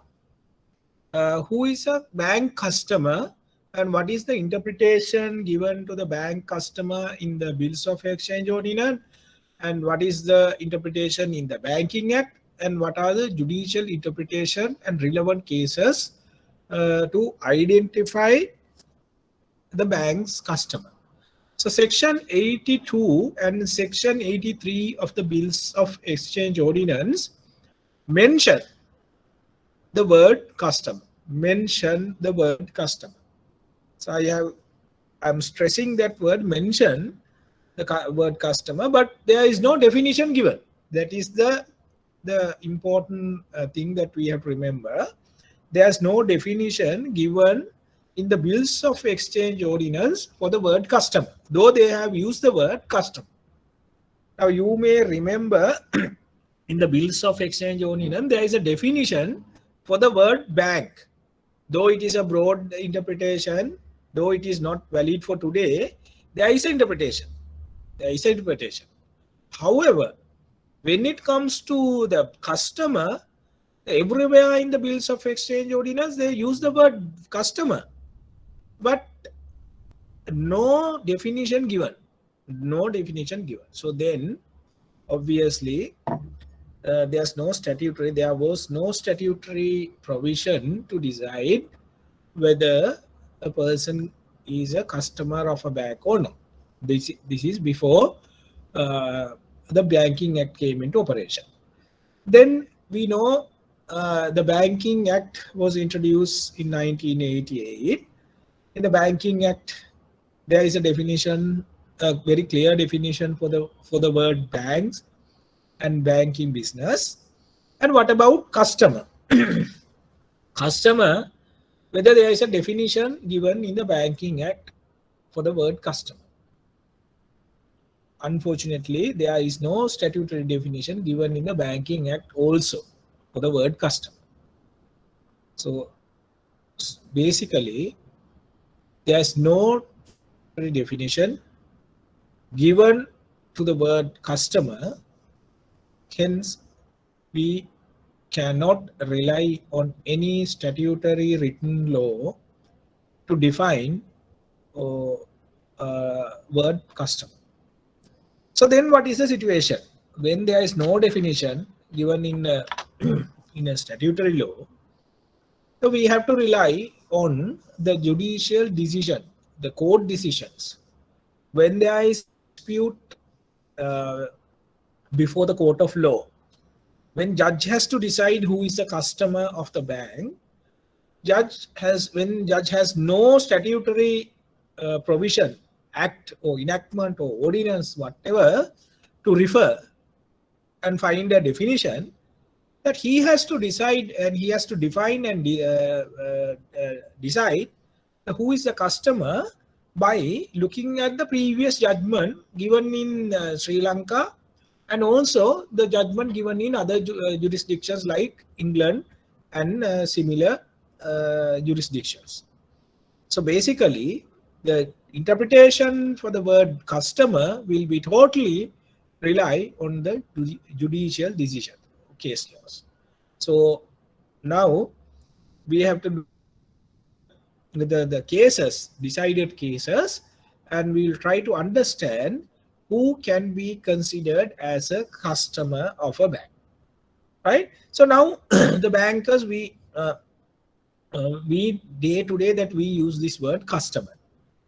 Actually, do we know who is our customer, or we are just using the word customer without knowing the legal status of the relationship? That is what I have seen that is why what I have experienced. For example, if I ask this question from the bankers here, at what point a customer or a person can be considered as a customer of the bank, I'm sure that you will have different types of answers, right? Different types of answers for that one.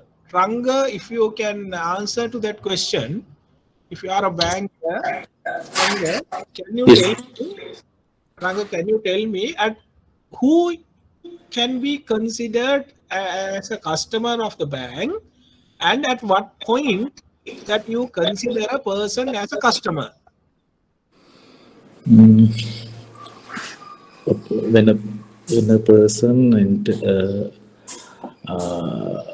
comes to a bank and enter some sort of a contract with the bank, it may be a opening of an account or either a guarantee or either a loan, some sort of a written and contract is executed between a person and a bank. At that point, that person becomes a customer.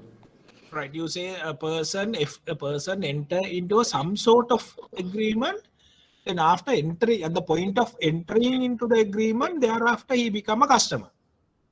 Yes, it may be a opening of account or a loan or some sort of. Okay, it could be an account, it could be a loan, it could be a guarantee, or any type of written contract that he signed. Then after entering into that contract, we consider him as a customer. Yes. So, so your argument or your point is, at the time we entered into the contract, then he become a customer. Yes. Right. Any other answers, Dilshani? Would you like to try? Is Dilshani there?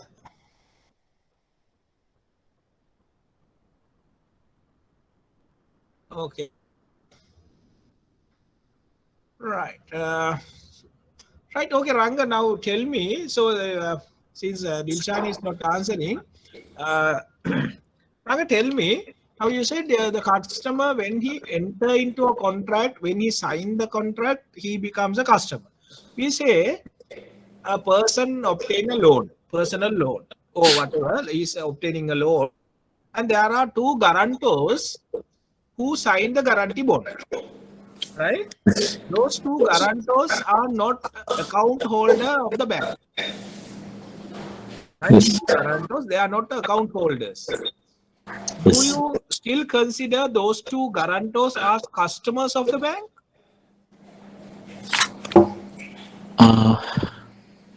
In a way, we have to, because when we get them as guarantors on our part, there's a responsibility created on educating them on the details of the loan, and if the loan gets in to areas or something, we have to inform them. In that sense, we may have to treat them as a different type of customer, even though they do not maintain accounts, but we have some contractual obligations towards them in a different way, I suppose. Okay, you said you have a contractual obligation. You said different types of contractual obligations. Yeah. Right. So, okay, when we are doing businesses, when we are doing business, banking business and business, the banks, they enter into a different types of contracts with different types of service providers, right? So sometimes we outsource our work. We enter into we enter into contract with outsourcing companies, and sometimes employees are provided by outside work one companies. IT, we sometimes we take services from outside companies. We enter into separate contract. Sometimes you provide, you retain lawyers, you sign contract with lawyers and outsource the litigation work likewise. you have different types of contracts. But can you consider all those parties who entered into the contract with the bank as bank customers? Or any difference between the person who maintained an account with the bank and the person who has signed a contract, separate different types of contract with the bank? Or are you saying both are similar? No, I think the persons who enter into contracts they, on banking activities, so all direct banking activities should be considered as customers. Others are just contact parties only. With the customer should be defined as who are entering into contracts on banking activities, transactions, basically. Okay, now you say now the people or the persons who have entered into a contract for the banking activities or banking services, then you consider them as customers. Others who have entered into separate types of contract providing services likewise, those are not actually customers of the bank. Yes.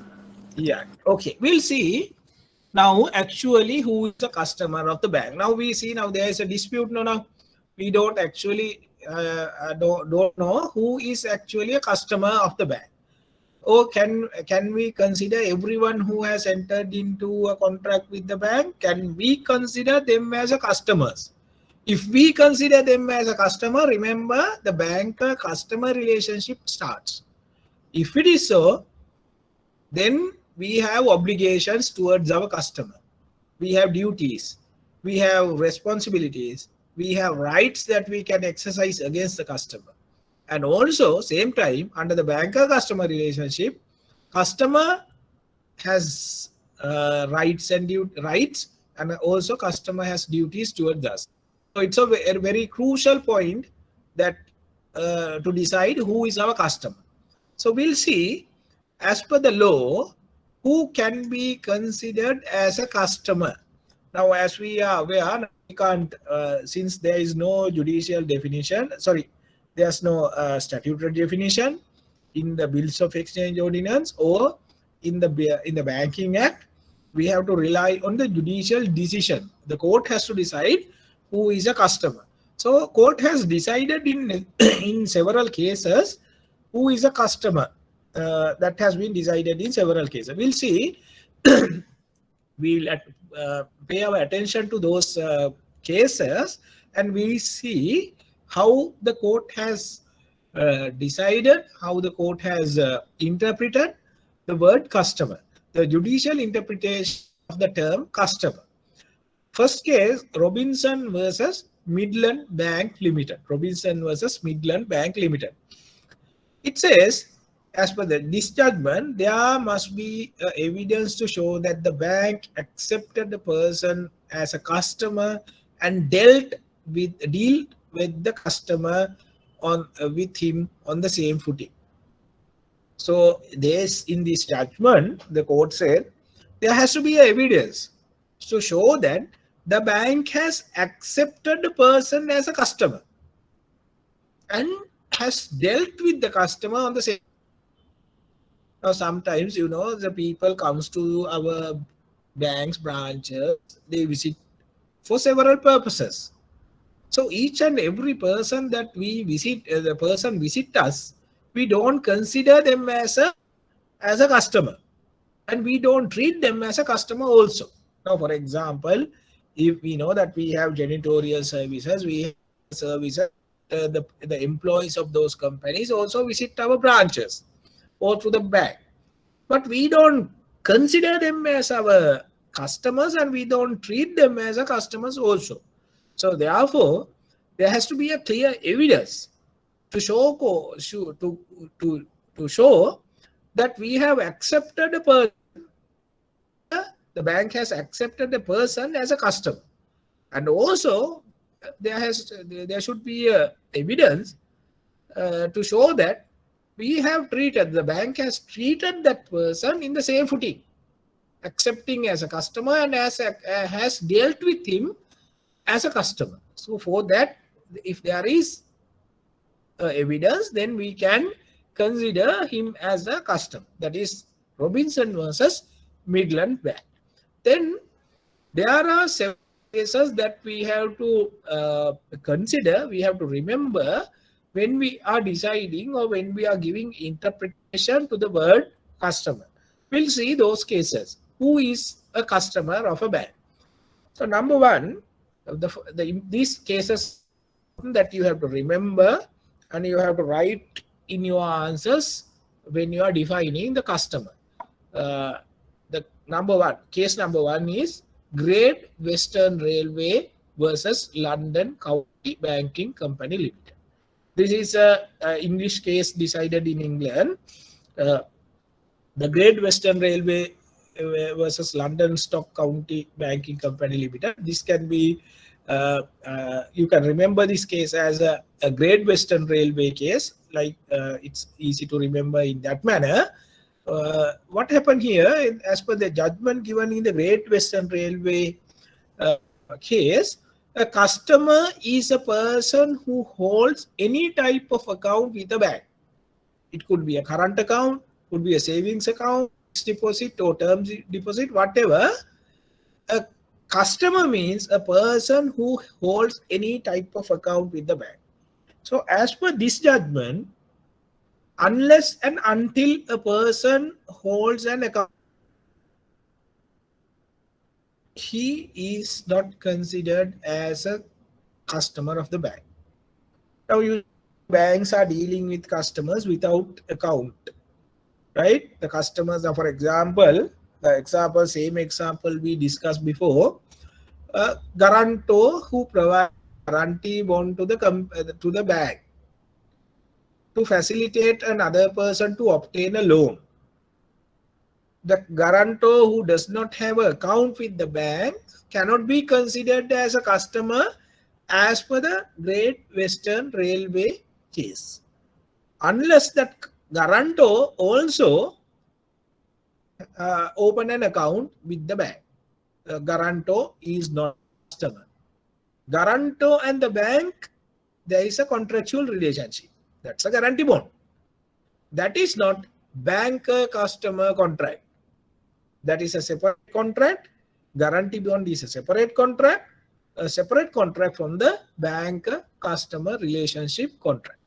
So that is a difference there. Great Western Railway, this is a very important case.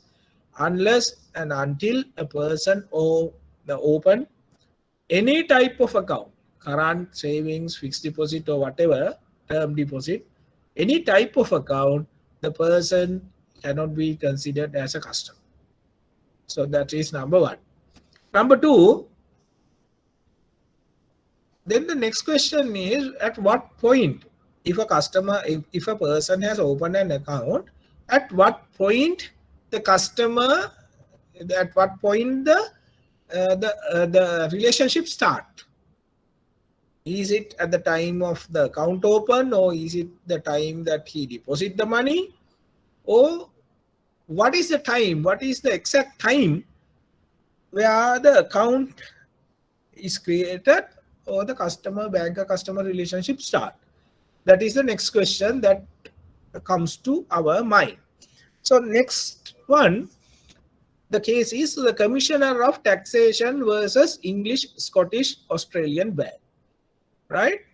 Immediately after opening the account holder becomes a customer of the bank. Whether the account is operated or not is immaterial.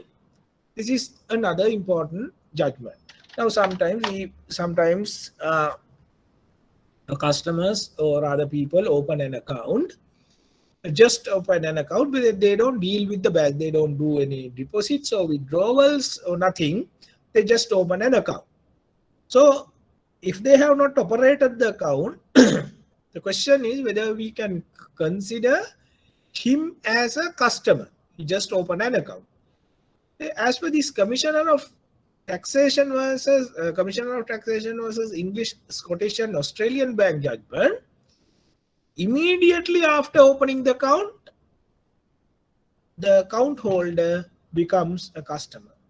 Whether he operated the account or not is not a problem. So therefore, we allowed the person to open an account. We have to consider him as a customer, and the banker-customer relationship starts. Then the next question comes to our mind. When we say immediately after opening the account, means at what point that you consider the account is open. Immediately after opening the account, once you open the account, he becomes a customer. So what point that you consider the account is open? Now what is our process, account opening process? We'll take a simple account, savings account. When a person wants to open an account, he comes to the bank and he discusses with the bank officers. He informed the bank officers that his requirement to open an account. Then we ask questions from him. There is a procedure called KYC, know your customer. You have to get the details of the customer before you allow him open an account. So you get information, and then thereafter you give him a account opening form or a document. The customer fill the application or fill the mandate, and that application will be given to the teller or the officer in the front line. Then he will check the mandate and put necessary, fill the necessary part from the bank side, and it will go to the next level for the approval. Then the assistant manager or relevant officer will approve it. Then it will go to the next level, maybe the branch manager. Then he has to approve, and in some banks, not only that, they have to send it to the higher authorities also. Then only that like DGM level or AGM DGM level, that they also have to approve to create an account. Then after getting all approvals, then the bank will allocate open an account and allocate a number in the computer system. Then after that, the customer has to deposit money to the account to operate the account. So that's how a savings account normally creates. Now, considering those steps of the procedure, can someone explain me at what point that we consider the contract is created or the account is open? Kevin, can you explain at what point that we can consider the account is open? The customer comes to the branch and discuss with the bank officers. Bank officers inform the customer the requirement and give the application to the customer.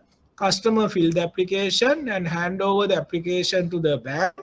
Bank officers fill the part of the bank has to fill, then get the approval of the level 1, level 2 approval, allocate a number, then deposit money. Those are the steps that we go through.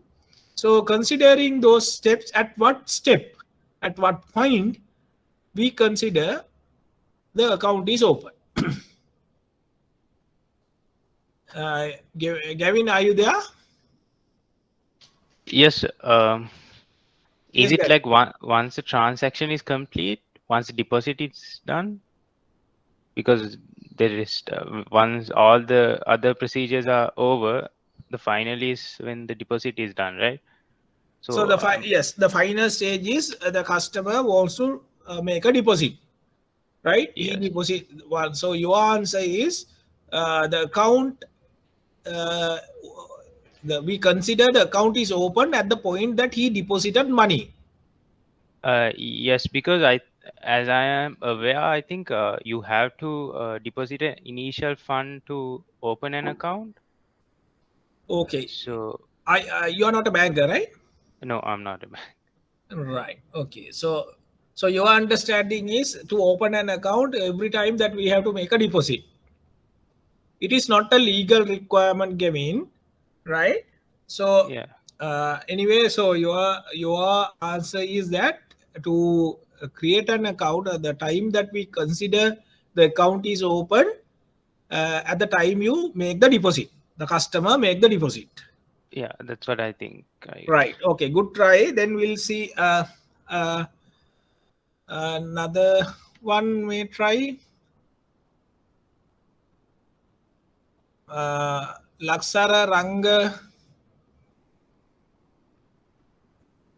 Rajakaruna. Anyone want to try? Rangana? When a customer fill out the mandates and gave his signature, and when we accept that documents and open the account on the system, even though there will be a deposit made, we'll have to consider the person as a customer, I think. No. Now, Rangana, now you have to tell exact step. What step that you consider the customer's account is open? Whether it's a signing of mandate, whether it's accepting of mandate, whether you get the approval to the mandate, whether at the time you create an account in the system, or at the time the customer deposit the money. At the time when we open the account in our system. When at the time when we open the account in our books, when you create an account system. Yes. Right. Okay. So anyone else want to try? Laksara Pereira? Okay. Right. Okay. Now we have two answers rather. Rangana says at the time we create an account at the system, and it is not the time of depositing money. And there's another answer from Gavin. Gavin says at the time of deposit money. Now remember the point. The law consider the account is open at the time the bank create an account number under the name of that person in the system. Here, Rangana? Gavin? Yes. Right. It is not necessary to deposit money. It is not a legal requirement. Right? As decided in the other case, as we discussed, transaction is not necessary. Opening an account, immediately after opening the account, the person become a customer. So the question is, what do you mean by immediately opening the account? What is the point that we open the account? So opening the account means creating a number under the customer's name. So once you create a number in the system, in the computer system, under the name of the customer, that is the point that you consider, that the law consider the account has been created or account has been opened. And the other thing, once you open the account, the customer under the customer's name, immediately from that point, the banker-customer relationship starts. Now, I will explain like this. Now, for example, we say the customer comes and discuss with the bank, and he gives the field mandate, and the branch teller fill the bank's parts there, bank's part there, provided the information, and then it goes to the assistant manager. We say then you have to get the higher authority approval also. So you go to the next level. The next level, the person the mandate or application to open an account. Maybe whatever the reason, right? The higher authority says no, we can't allow him to open an account. Now the mandate accepted, we sign then the first level approval got, everything is there, but the account number is not created in the system. So therefore, we cannot as a customer of the bank. He's just a person who has dealt with the bank without an account. So therefore, there's no banker-customer relationship unless we create an account number in the system under the name of that person. He is not a customer. Clear? Okay. Then the second case that we discussed, Commissioner of Taxation versus English, Scottish and Australian Bank. As per that judgment, immediately after opening the account, the account holder becomes a customer of the bank. Whether the account is operated or not is immaterial. That is also important. Whether the account is operated or not, it's not an issue. Operated means whether the money is deposited or money withdrawn is not necessary. Most of the time, bank asks to deposit the money in the account of the customer initial stage at the time of opening the account. Then you can show that the customer has done transaction also, operated the account. So then to make sure the banker customer relationship created. That is why that most of the bank insists to deposit money into the account at the time of opening the account. Sometimes very small amount, 100 rupees or whatever, they insist the customer to deposit money. Then number 3, Wood versus Martins. This is very important, very interesting, and also very tricky judgment, I would say. Listen very carefully, right? The judgment says, Wood versus Martins judgment says, when a person used to do dealing with the bank without an account, a person is dealing with a bank. He doesn't have an account. He does not have an account. So now, as per the previous 2 judgments we discussed, he is not a customer. Unless and until he opened an account, he is not a customer. So therefore, though he has dealt with the bank, since he has not opened an account, he is not a customer. Right? So when a person used to do dealings with a bank without an account, and if he opens an account later, he dealt with the bank previously, he didn't have an account, he is not a customer, but later he opens an account. Then what happened? He becomes a customer of the bank from the first date he started dealing with the bank. That is very important, very interesting point. If he open an account in a later date, what will happen? He will become a customer as per the judgment, Commissioner of Taxation versus English, Scottish, Australian Bank. Immediately after you opening the account, immediately when we allocating a number in the system, he become a customer. But the tricky point here is, or the interesting point here is, as per the Wood versus Martins banks, if he has dealt with the bank before, he becomes a customer once he opened the account. The point that he become the customer is not the date that he opened the account, from the date that he dealt with the bank first. Now, for example, we say like this. I will give you a practical example, then you will understand what does it mean.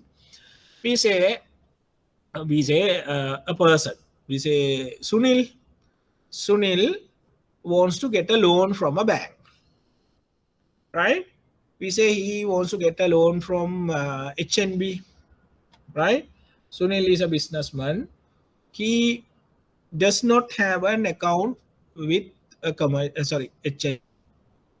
He then is not a customer of HNB, but he wants to obtain a loan.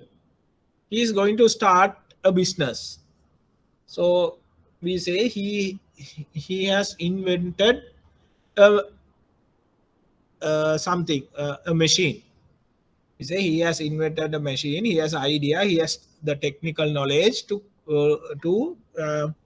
create a machine. A machine protect the we say gas cylinders from blasting. right? So when this gadget is connected to the gas cylinder, it will not get blast. So he has now developed this item, and he wants to start this business in mega scale. So he wants to start a factory.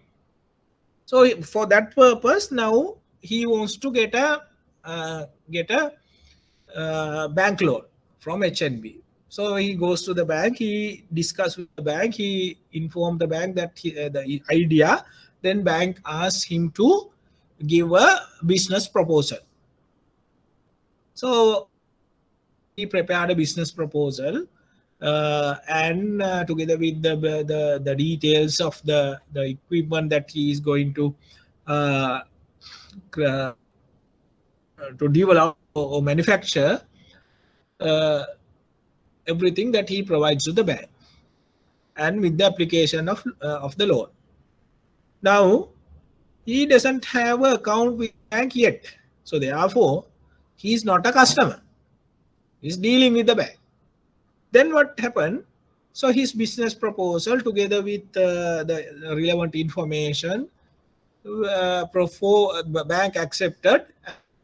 We say now he applied for this loan in 1st of January 2020, right? 2020, 1st of January, he applied for a loan.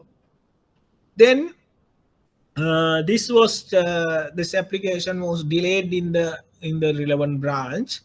We say for a one month. Then it went to the next level of approving level, and it got delayed further, and ultimately then the COVID lockdown came, and then got delayed further 6 months. Likewise, now the matter is delayed.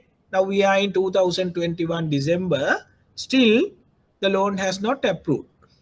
Loan has not got approved. So in 2021 December, we say December, Sunil's application for the loan was rejected. It was rejected, and now Sunil is unhappy, but his application is now rejected. So he thought, okay, right, I will forget about the loan from HNB. I will buy some other bank. Now, considering those facts, Gavin, can you tell me whether Sunil is a customer of the bank or not?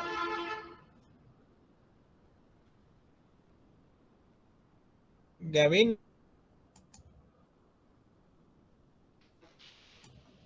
Hello? Yes, Gavin. What is your answer? Yes. Considering, so I couldn't get the last this thing. So did the customer eventually? No, the customer applied for a loan in 2020. Yeah, and COVID and happened. It got delayed, and 2021 December his loan application was rejected. Loan didn't grant. Then the question is whether Sunil is a customer of HNB or not. No, Sunil, you can't consider him a customer, right? Why you say you can't consider him as a customer? Because the customer has not actually opened an account, but Yes. he has done some dealings, but eventually, like it was not approved by the time. Yes. And what is the deciding factor? What is the deciding factor whether you are a customer or not? Based on whether the customer has opened an account. Yes, exactly. That is the deciding factor, right? For every and each case, if you get a question, first thing, the paramount important thing that you have to see whether the person has opened an account or not. If he has not opened an account under any circumstances, he is not a customer. Are we clear? Gavin, Yes. are we clear? Yeah. Right. Okay. Now, in this occasion, Mr. Sunil has applied for a loan and it got delayed and then rejected. Sunil has not opened an account. The question is simple question, whether the Sunil is a customer or not. So what is the answer? Answer is Sunil is not a customer. Sunil is not a customer. Now think Sunil application got rejected on the 1st of January, sorry, 1st of December in 2021. December, Sunil goes and open an account at HNB. 5th of December. My question is now whether Sunil is a customer or not.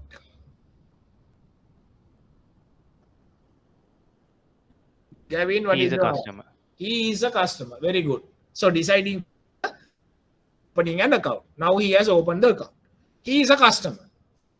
Right? No doubt about that. Now the next question is, at what point? What is the account? At what point become a customer? As per the Wood versus Martins, what is the date that he become the customer? Gavin, what is your answer? January 2020. Since exactly.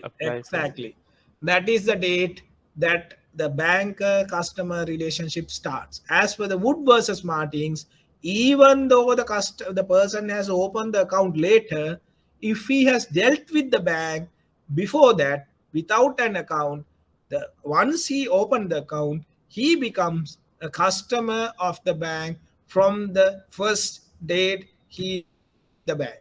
In this case, Mr. Sunil has dealt with the bank, has submitted the application for the loan on the 2020. So therefore, the first date that he has dealt with the bank is that date. So therefore, even though he has opened the account in 5th of December 2021, after almost 2 years, his relationship, banker-customer relationship, start from the first date of January 2022. So sorry, 20. Right? So that is the point, the legal, important legal point as per this judgment, that is Wood versus Martins. And now think customer loan application is rejected, and in 2021, 1st of December, customer's application was rejected. On the 2nd of December 2021, the bank officer or bank manager gave this information to a third party. The project proposal or the business proposal given by Mr. Sunil was given to another person, we say Nimal, who is a friend of the manager of the bank.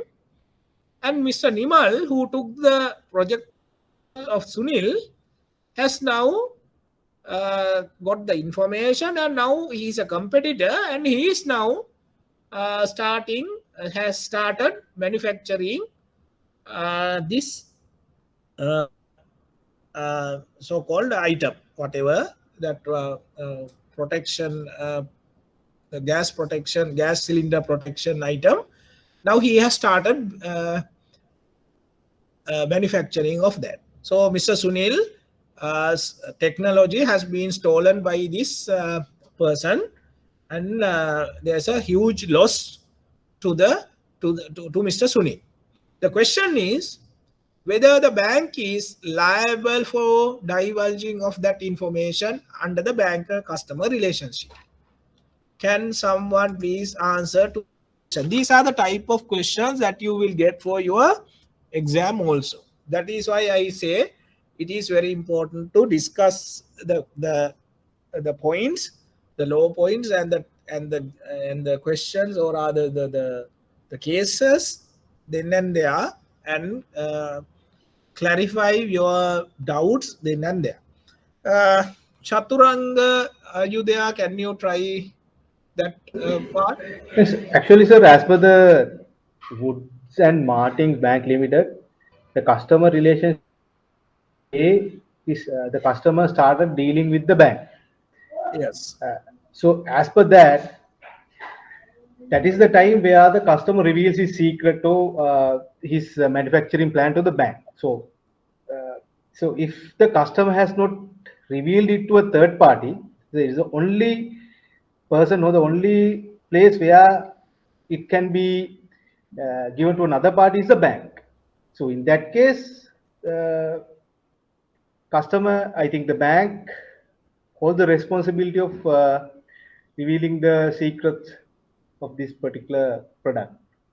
Okay, Chaturanga, thank you. That's a good answer. Right. What happened in 2020, January 1st, Sunil gave this information to the bank. In 2021, December 1st, bank rejected the application. And 2021, 2nd of December, bank manager divulged that information to a third party. Now, by that time, there's no agreement between the bank and the customer, because the customer, or rather, we can't use the word customer, Sunil has not opened an account with the bank. Right? By at that time, that is 1st of December. By 1st of December, there is no banker-customer relationship. Do you agree with that, Chaturanga? 1st of January 2021, there's no banker-customer relationship. Right? But sir, he has started dealing with the bank. So he has now, okay, now he has started dealing with the bank, but in 1st of December 2021, he has not opened an account. We are still in 1st of December, okay? So he has not started an account. If he has not started an account, then there is no banker-customer relationship. Right? So therefore, on the 1st of December 2021, there is no banker-customer relationship, and there's no breach of secrecy. Then what happened? Now listen very carefully. Then what happened? On the 5th of December, Mr. Sunil goes and open an account. Right? Now what is the situation? Chaturanga? He's a customer of the bank right now. Now he becomes a customer. Now he becomes a customer. Once he opened the account, what happened? He becomes a customer from the date he first dealt with the bank. That means 1st of January 2020. So the banker-customer relationship start from 1st of December 2020. Now the scenario has changed. So then on the 1st of December 2021, there is a banker-customer relationship, and the bank has divulged the information of the customer to a third party without the consent of the customer. There is a clear breach of duty of secrecy. Right? So therefore, the bank is liable for the loss and damage occurred to Mr. Sunil. The bank is liable to pay damages. That how you have to answer to the question like that. You have to elaborate step by step and explain your answer by giving reasons and also judgment. Clear? Chaturanga, are you happy with the answer? Yes, sir. Clear. Can you? I just want to know the dealings the customer has with the bank. So, what do you mean by dealings, sir? Is it the discussion itself is enough for having can be Yes. considered as a dealing, or whether there should be any written communication between the customer and the bank? No, good like question. Good question, Chaturanga. When we say dealings, it is not necessary to be in writing, right? Dealings means that you can have a dealings in verbal dealings, right? You can sometimes customers comes and customer discuss the bank. He explore the business proposal to the manager. He says, I have this and that, and sometimes he say, I have property here, I can give you as a security. My wife has a property here. We have income like this. Likewise, they just discuss with the bank, right? Those are dealings. Those are verbal dealings. It is not necessary to be in writing. It could be a verbal dealing. It could be dealings in writing, or sometimes by conduct. By conduct, parties deal without any verbal communication, no, without any written communication. Sometimes by conduct also they deal. So it could be any type of communication, verbal, written, or by conduct. However, if the bank and the customer has dealt in any manner, that can be considered as a dealing. Are you clear, Chaturanga? It's clear, sir. I think even if when it comes to, let's say, verbal dealings, I think Yes. when it comes law and all, it's a matter of proving the fact, no, sir? Yeah, it is, what you said is correct. It is, when it comes to written communication, you have evidence, written evidence to show courts. But when it comes to verbal evidence, verbal dealings, it's hard to prove unless you have evidence. Now, normally, sometimes when banks are dealing or the customers are dealing, they come with their assistant or somebody. That person can give evidence uh, in courts and say that that person went to the bank with the manager of the person or wife or somebody, guarantors or somebody. By evidence that you have to establish that you dealt with the bank without communication, but verbal communication were there with the bank at the time before the account was open.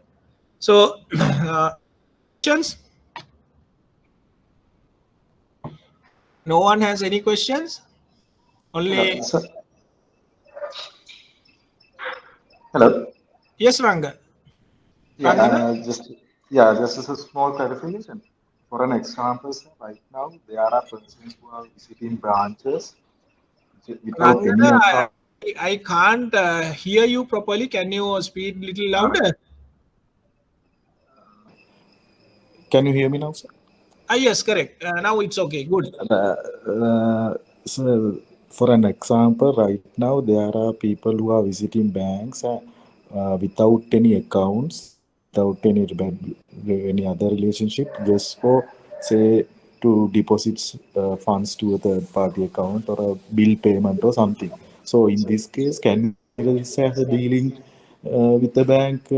Say suddenly he come and open an account after some time, he just without any relevant to a loan proposal or anything, just he has some sort of a transaction he has without any account previously. So will it be considered as a dealing with the bank?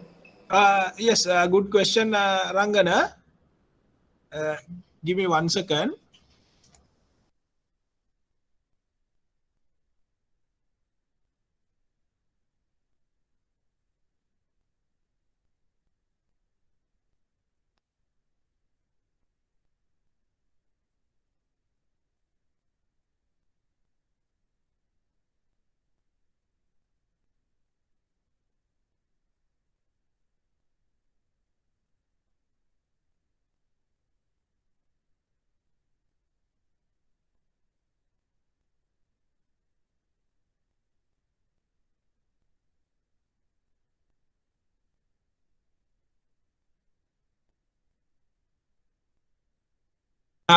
Sorry for the interruption. There's a announcement from the institution.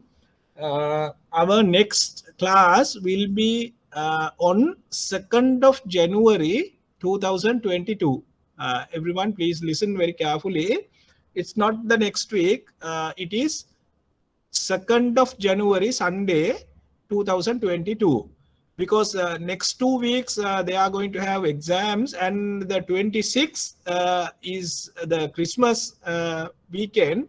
So therefore, next 3 weeks in Sundays we will not have classes. The next class will be on the 2nd of January. Then thereafter we will continue on Sunday 8:30 to 12:30 from January 2nd onward. Hope everyone got the message. Right. Then we'll go to the question raised by Rangana, his question was, if a person comes to the bank for any other purpose, like paying bills or requesting information, something like that, can that be as a dealing with the bank? Now remember, the dealings with the bank is not interpreted in anywhere, right? So if that person came to the bank for the purpose of obtaining any information with regard to a service provided by the bank, that means with regard to a banking services, if it is so, then we can consider that person has dealt with the bank before he opened the account. So therefore, if he opened an account, he becomes a customer of the bank. So I will explain this like with an example in this manner. Right? We say a person comes to the branch. It's a heavy rainy day. So this person, he doesn't have an umbrella. So therefore, he comes to the branch for shelter. Until the rain clear, he stayed in the branch, and after that, he doesn't have an account with the bank. He just came and he sat there in the branch, and he went. He just had the friendly chat bank staff, and he went. So we say that this happened in January 1st of 2020.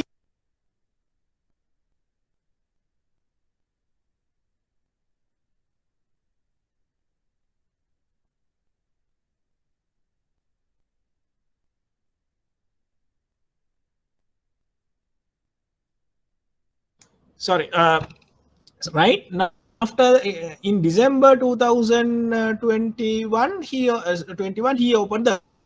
Now the situation is different. He has not dealt with the bank because his visit to the bank is not for the purpose of obtaining any information or obtaining to get information of a banking service. So therefore, it cannot be considered as a dealing. So it totally depends on the evidence. It totally depends on the purpose that person visited to the bank previously. Are you okay with that answer? Are you clear, Rangana? Okay, sir. Right. Okay. Questions from there? If not, then I'll go to the next one. Some important court decisions on this matter. We'll discuss some important court decisions. Before that, I would like to emphasize this. These three cases that you have to remember, and in your answer, you have to quote these cases to get the full marks for your answer. If you get an answer, if from here, who is a customer, so you can't write any quoting these three cases. So these are additional ones that I want to discuss with you. Some important court decisions decided on this point. First one is Hart versus Sangster, 1957. Sangster, Hart versus Sangster.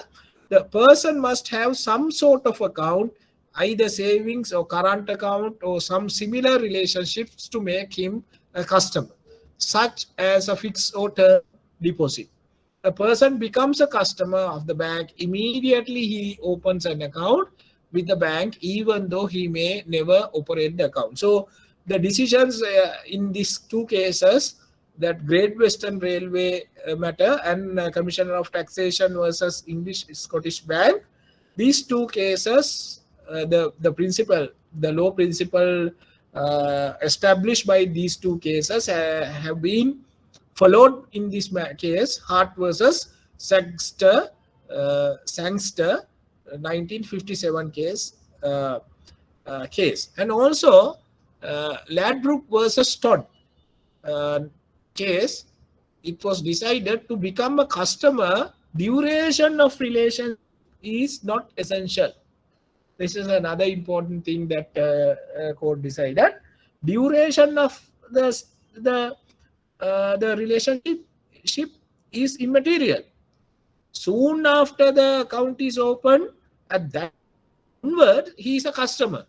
It is not necessary to maintain the account for a 1 week, 2 weeks, or years. It is not a requirement. The bank cannot say that you have to maintain the account at least 3 months to become a customer. You can't put a condition like that. The law says, because the law says, once the account is open, you become a customer. And as soon as the account is open, that means at the time you allocate a number in the system, computer system, he become a customer of the bank.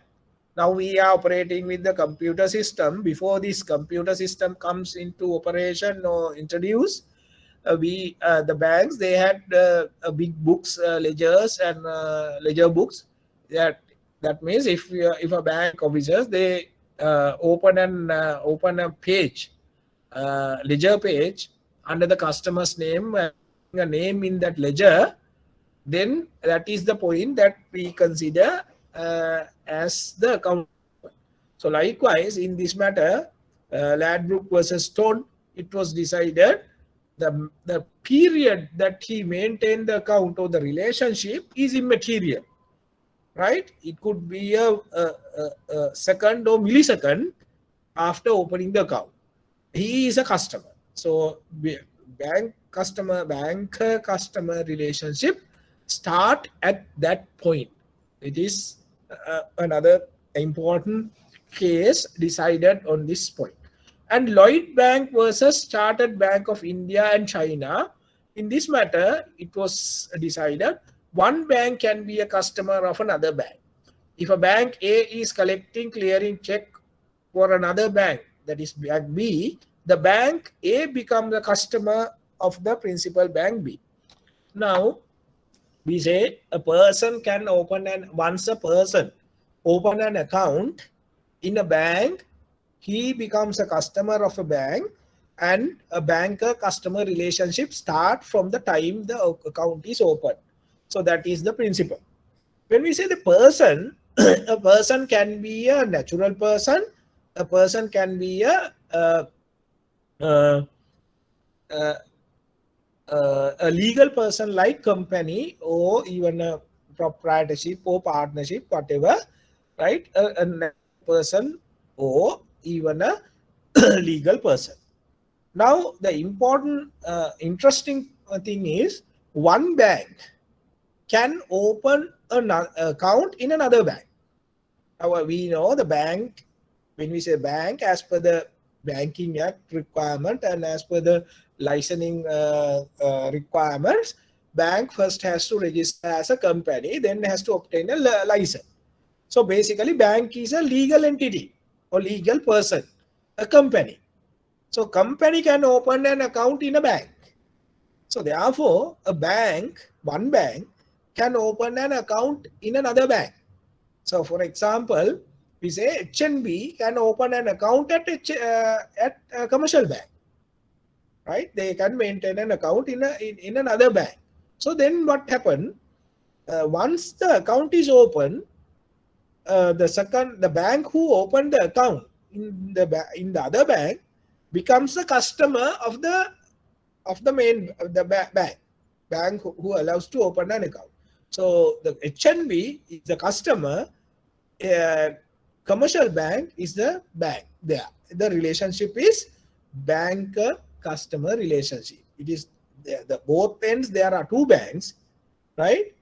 One bank has opened an account in another bank. The bank who opened the account, that is HNB, is the customer.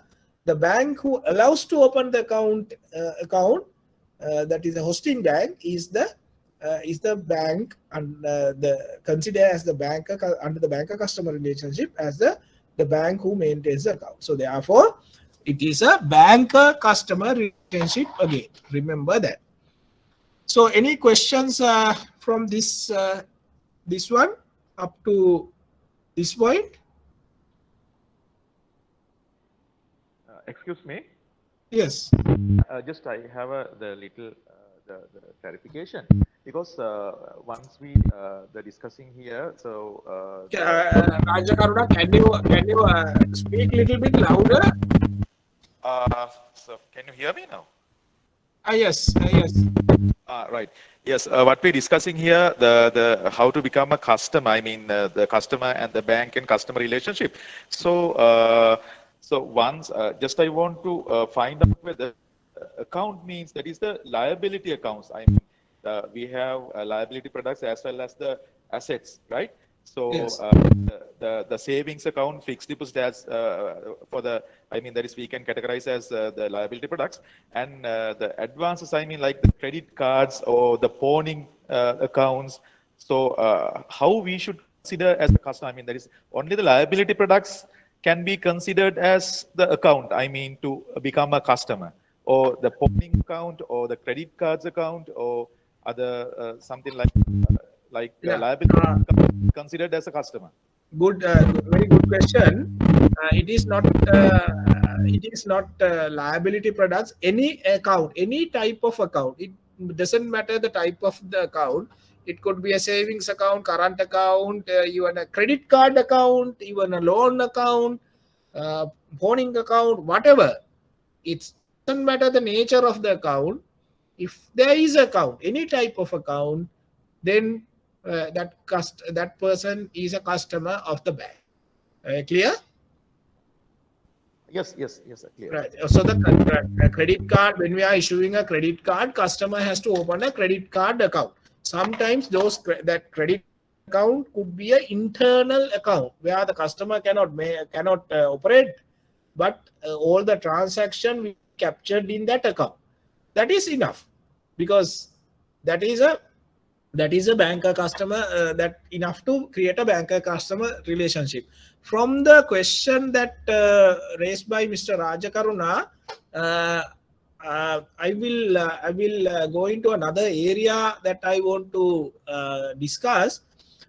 Now remember, now we are discussing here only the banker customer relationship. Banker customer relationship, how it creates, then legal principles apply to the banker customer relationship, or to the bank, or to the customer under the banker customer relationship.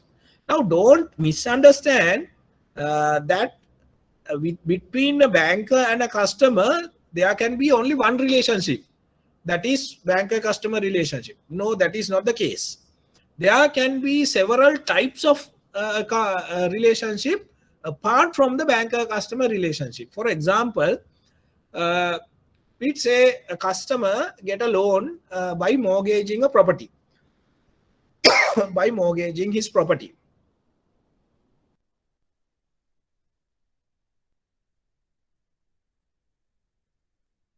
Sorry. So then what happened? Now, if customer has opened an account, there is a banker customer relationship. Apart from that, by signing a mortgage bond between the banker and the customer, there is another relationship, that is mortgagor and mortgagee.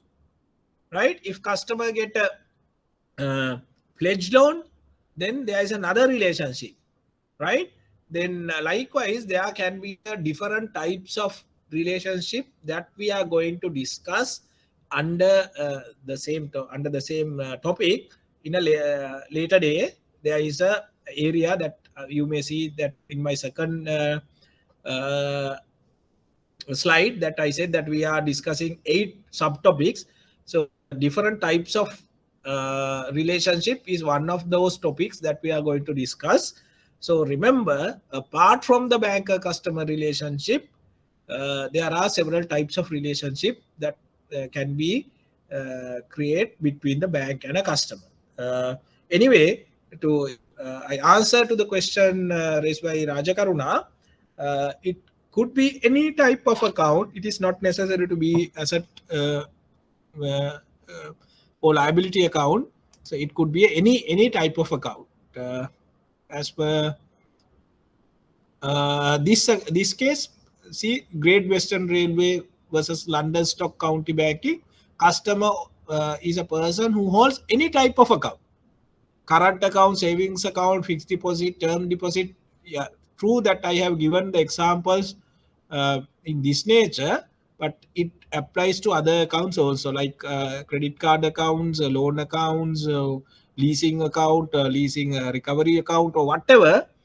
If there is a contract, if there is account maintains at the bank, that is sufficient. Is that clear, Rajakaruna? Are you clear? Yes, sir. Right. Any other questions from any other one? No questions. Sir, hello. Yes. One bank being a customer of another bank. In the slide it says when a bank collects a checks on another bank, it becomes a customer likewise. But does it, the one bank has to have a account at the other bank to become a customer? No, is it? Yes. What? Yes. Now, yeah, the one bank has to operate an account in another bank. If a one bank is collecting and clearing checks for the other banks, that means that sometimes the foreign bank create they assign another local banks to clear their checks. Right. The agent, right, and open an account in that bank. So in that case, the second bank who opened the account in the other bank becomes the customer of the first bank. Anyway, there should be account maintained. There has to be account. There has to be account. Or otherwise, if a bank is dealing, if one bank is collecting checks and clearing checks for other banks, between these two banks, unless there is an account maintained at one bank, it is a agent principal relationship. Agent. Okay. Yeah. Yes. Right. Similarly, the NSP is operating that the current account at People's Bank and Bank of Sri Lanka as well. Any other questions?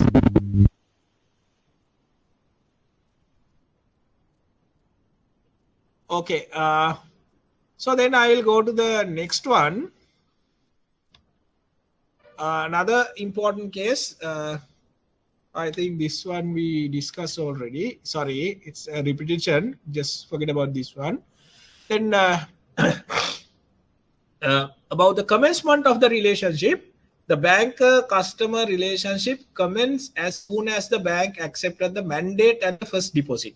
This is another decided case that if you read this judgment, you see it's a different from the previous judgment. It says immediately after the opening the account, it can be considered as the account open. It is not necessary to do any dealing, and the time of dealing is not necessary, or deposit is not necessary.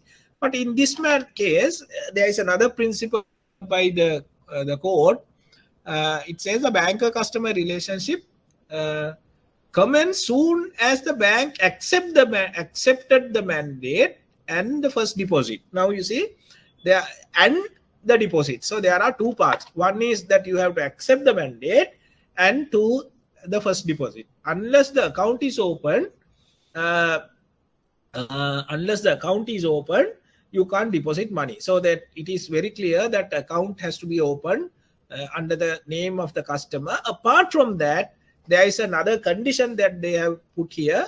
First deposit is also necessary. That is why there is a now there is a gray area. One judgment says deposit is not necessary, only account is created. If the account is created, there is another judgment in a foreign jurisdiction in 1974 in this matter. There is another principle developed. There has to be a deposit. Now, since there is a gray area, what we do as a banker, we have to safeguard the interests of the bank. So what we do, we insist the customers to deposit money, 100 rupees. So if we deposited money, then it covers our legal risk, and then it can be someone, if some customer, smart customer, argued that I only opened an account, never deposited money, never did any transaction, therefore there's no banker customer relationship. So likewise, then we can say, no, it's not the case, that you have deposited 100 rupees on the same day. Hence, that you dealt with the bank and you have deposited, you have done transactions. So therefore, the banker customer relationship created and completed. So that's why the banks are now insist to deposit money also, even a small amount. Clear? That is the reason behind that. So the case is Balmoral Supermarkets Limited versus Bank of New Zealand, 1974. To New Zealand LR law reports 155. It is important to know when the person becomes a customer of the bank. To claim the protection of the section 82 of the Bills of Exchange Ordinance, as the banker will get the protection if he collects the check only to the customers. Now, when we are discussing the Bills of Exchange Ordinance, the bankers have given a protection under the section 82 of the Bills of Exchange Ordinance. If you are collecting for your customers, so the protection of section 82 of the Bills of Exchange Ordinance can be seek, or can be asked, or can be given by the courts only if the bank has collected the check for the customer of the bank. So if you are collecting third-party checks, then you will be having an issue. So that then you will not get the protection of 82, section 82. However, if you are collecting a check of a customer, then so only its customer. So of the customers, if HNB is collecting a check of a HNB customer, then you can get 82 section 82 protection. Otherwise, section 82 protection cannot be given as per this judgment. Banker is under obligation to discharge his legal duties toward the customer. Once the banker-customer relationship is started, remember, the banker has duties to the customer, and also you have rights that you can exercise against the customer. Also, once the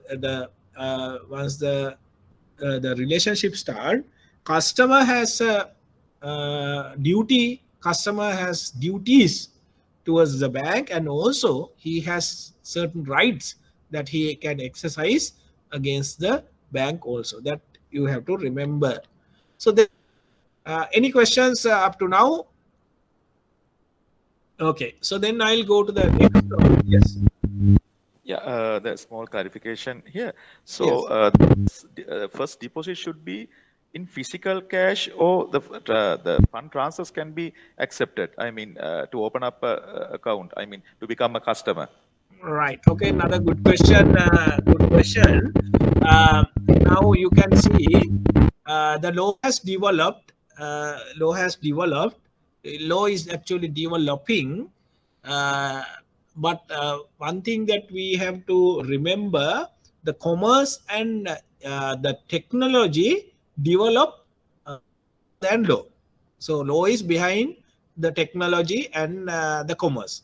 So what will happen now? Now you see, now this matter has been in 1974. Now today we have mobile banking, we have computer or internet banking or whatever. We have the technology has been changed. So the law change after the technology change and the commerce change. So as per this case, or the principle is that it is necessary to deposit.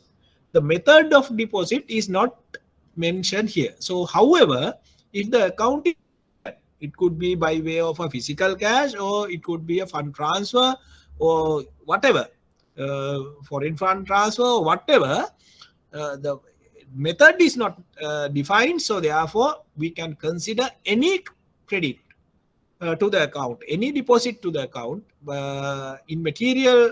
The method of deposit is immaterial. It could be a transfer, it could be a physical cash, or if it is a current account, it could be a check deposit, any deposit.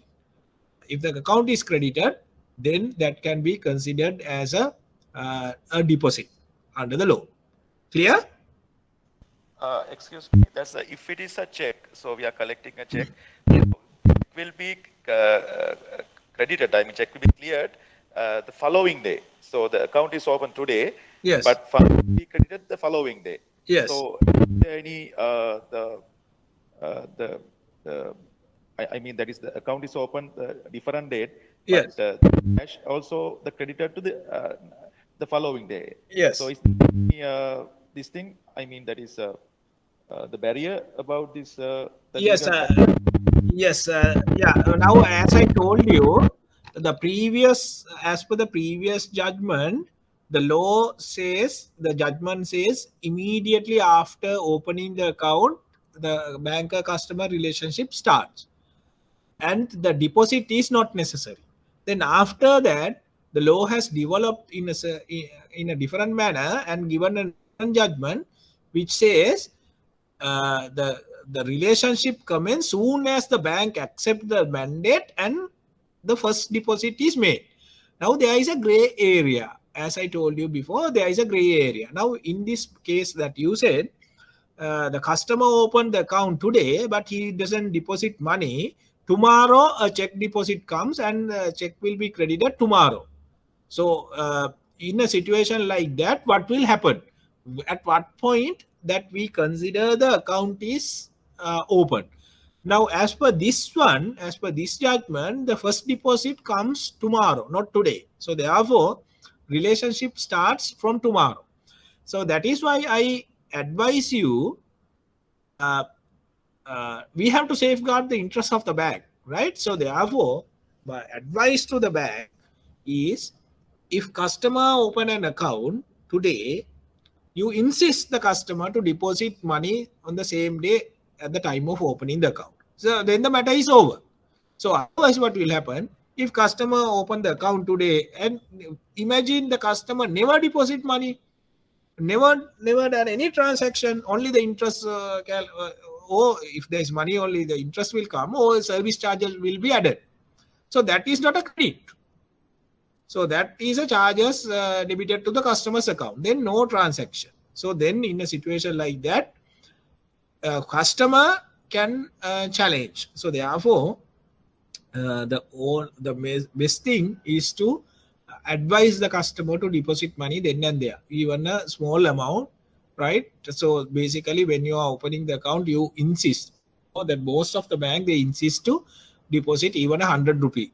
So the answer, if I answer to the question, the answer is as per this new development, not as per the previous development, the judgment, new judgment, first deposit is necessary. So therefore, the deposit mean any credit. So therefore, the day the account was credited can be considered as the first deposit. So therefore, the answer.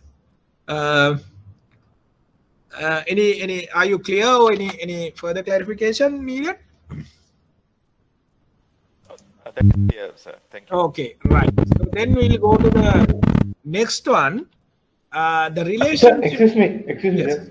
Sorry to disturb you. Hello. Yes, Chaturanga. Sir, when there is 2-3 decisions by the court or under various circumstances, that is understood, but when there is a 2-3 court cases giving contradiction judgment, so what is the correct or the best way to decide when the customer relationship starts? Okay, right. Now, good question, Chaturanga. It's a practical question, right? Now you see, basically when there are two contradicting judgment given by the courts, there are a few things. First thing, that the normal, I mean the layman people, they can't decide on these matters. Then you have to get a legal advice, proper legal advice. That is number one. Remember that. Don't you jump into the water and try to sort the matter, right? You allow the expertise to, that is lawyers, to decide what is the correct way. That is seek legal advice. However, for your understanding, if there are two contradicting judgments given by the courts, there are things that which one is the has the authority, or which one supersedes the other one is the question. So then there are things that we have to consider, we have to see. First thing that we have to see, when was the judgment given? What judgment is the latest judgment? That is what we have to see, right? Number one. Number two, in the court system, there is a hierarchy. The Supreme Court is the highest court, and the lowest one is the magistrate court. Then we have to see what bench or what judicial part of the court has been has the judgment been given. So that means, for example, we say the previous judgment has been given by the Supreme Court of the country, and later judgment, which is a contradicting judgment, has been given by the Court of Appeal. So the Supreme Court is the higher court, and the Court of Appeal is the lower court. Even though the latest judgment has been given by contradicting to the previous one, the previous judgment prevails or supersedes the latest judgment, because the previous judgment has been given by the higher authority. So the previous judgment then will apply, even though there is a contradicting judgment given by a lower court. So basically, two things that we have to consider: the division of the bench or the courts that the judgment has given, the superiority of the division, and the date. Those two things that we have to consider and decide is the most correct one.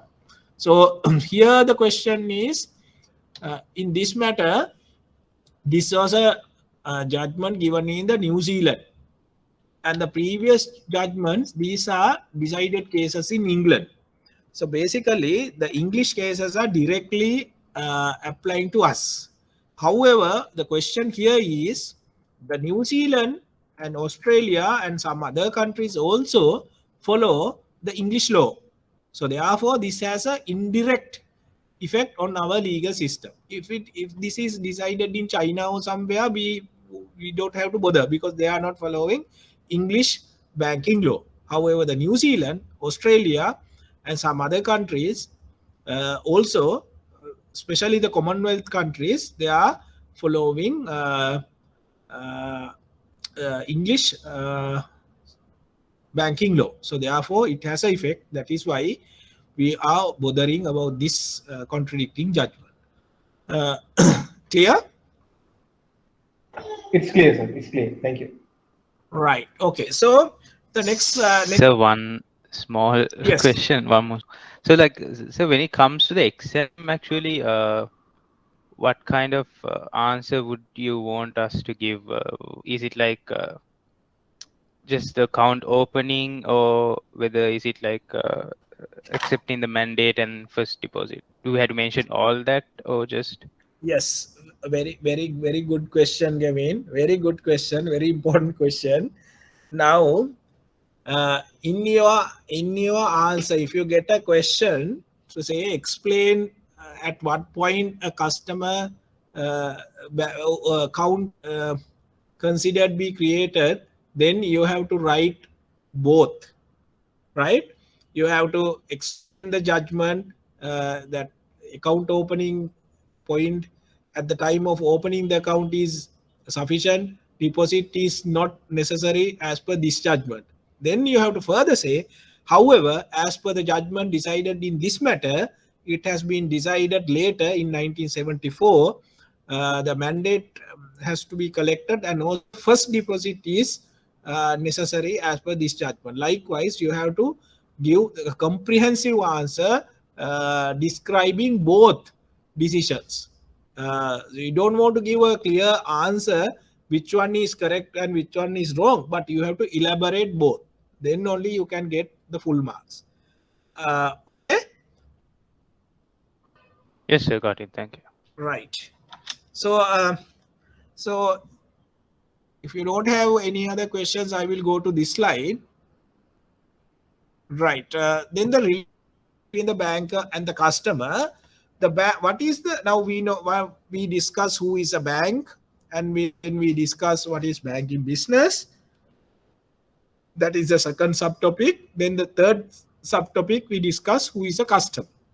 Now the fourth subtopic is what is the nature of the relationship between the bank and the customer. The nature of the relationship between the bank and the customer.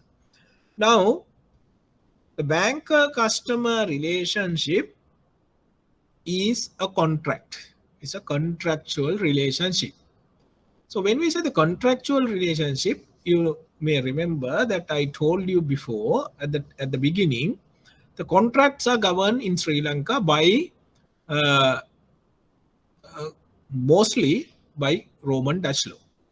However, at the same time I said the banking industry in Sri Lanka is governed by English law because we are following English court cases, and also our banking industry is based on English banking system. So therefore, remember the banker-customer relationship is contractual relationship, and the contracts are governed by Roman Dutch law. Hence, the Roman Dutch law applies to banking industry, and as well as the banking industry is based on English banking system, and we followed banking the cases decided in England.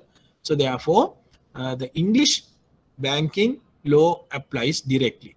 So banker-customer relationship creates number of legal rights and duties. Once you create a legal contract, under the contract, parties are bound by the contract, and as well as they have to perform the contract. Performing the contract means that you have to perform your duties. Your duties under the contract that you have to perform on behalf of the other party is a right of the other party. So if you enter into a legal contract with the customer, remember the bank is taking obligations, duties that you have to your customer, and same time you get certain rights under the banker-customer relationship where you can exercise against the customer. So customer, on the other hand, by entering into a contract with the bank, that is banker-customer relationship contract, he also gets certain rights that he can exercise the bank. And also, he has certain duties that he has to perform or he has to execute for the bank. So those important points that you have to remember, each side has rights and duties under the banker-customer relationship. It's like a man and woman getting into a marriage contract. So when you're getting into a marriage, is husband, when you become husband and wife, so that is a contract. That's a contract governed by Roman Dutch law in Sri Lanka, right? The common law.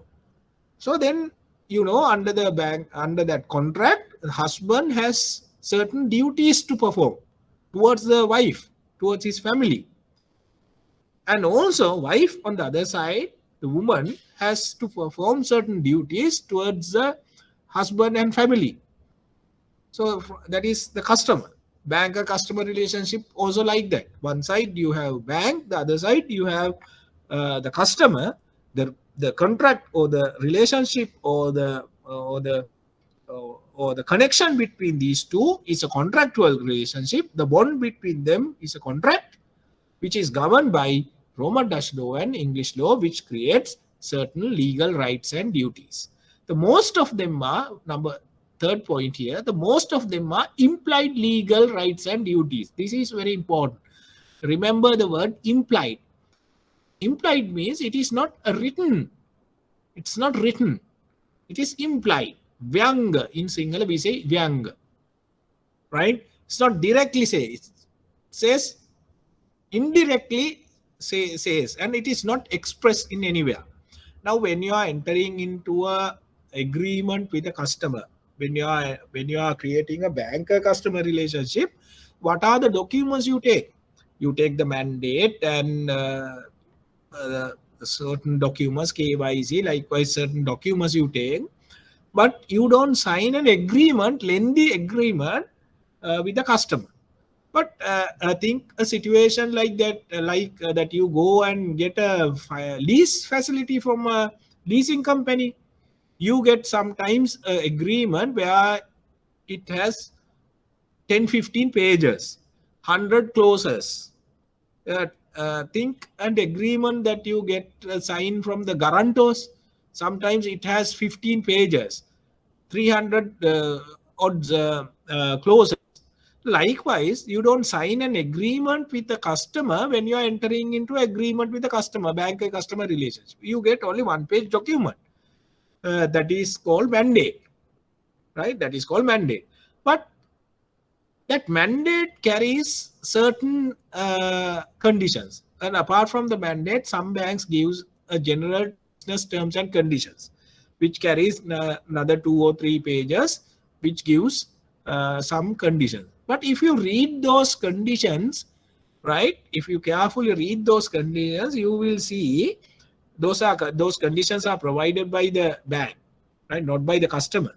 The customers are not given the opportunity to discuss the terms and conditions with the bank when they are entering into a contract, banker customer relationship. It's a one side contract created by the bank side. So if you read the mandate and the general terms and business terms and conditions of the bank, most of those conditions are favorable to the bank. So it says the customer should do this, should do that. Likewise, they give a list of things that the customer should do or should not do. But very, very little, or at least there are no conditions from the bank side. From the says the bank should do this, should do that, should not do that. Likewise, which is benefited to the customer. However, that even though the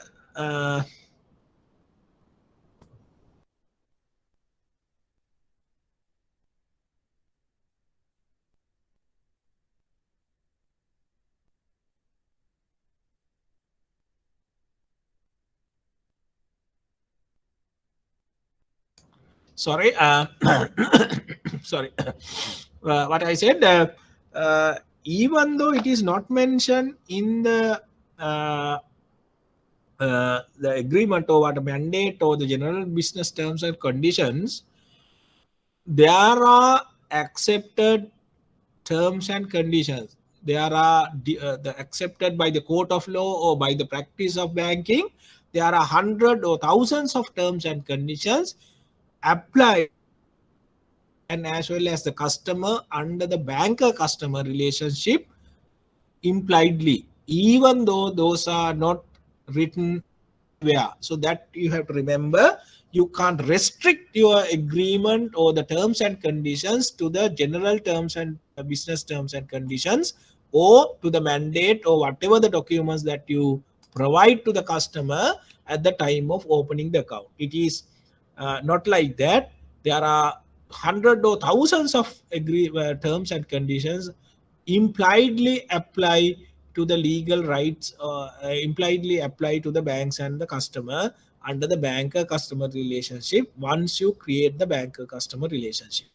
And the banker and the customer have duties and obligation on each other under the banker customer relationship. So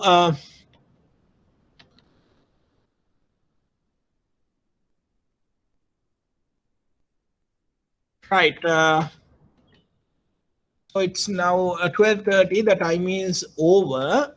So we have to stop at this point. We'll continue here from 2nd of January 2022. It's a new year, so we'll hope that the situation of the country will be good, and also the pandemic situation or the COVID situation will be eased, and we can have classes. Actually, that institution now has started physical classes, but if you are willing to do a physical classes, I'm ready, or otherwise we can continue online classes. It's totally up to you. You can inform the institution if there are enough students. We can everyone is willing to come, or otherwise we have to continue with the online classes. So if you have any questions from this slide, we have time now to discuss. Any questions from here? Relationship?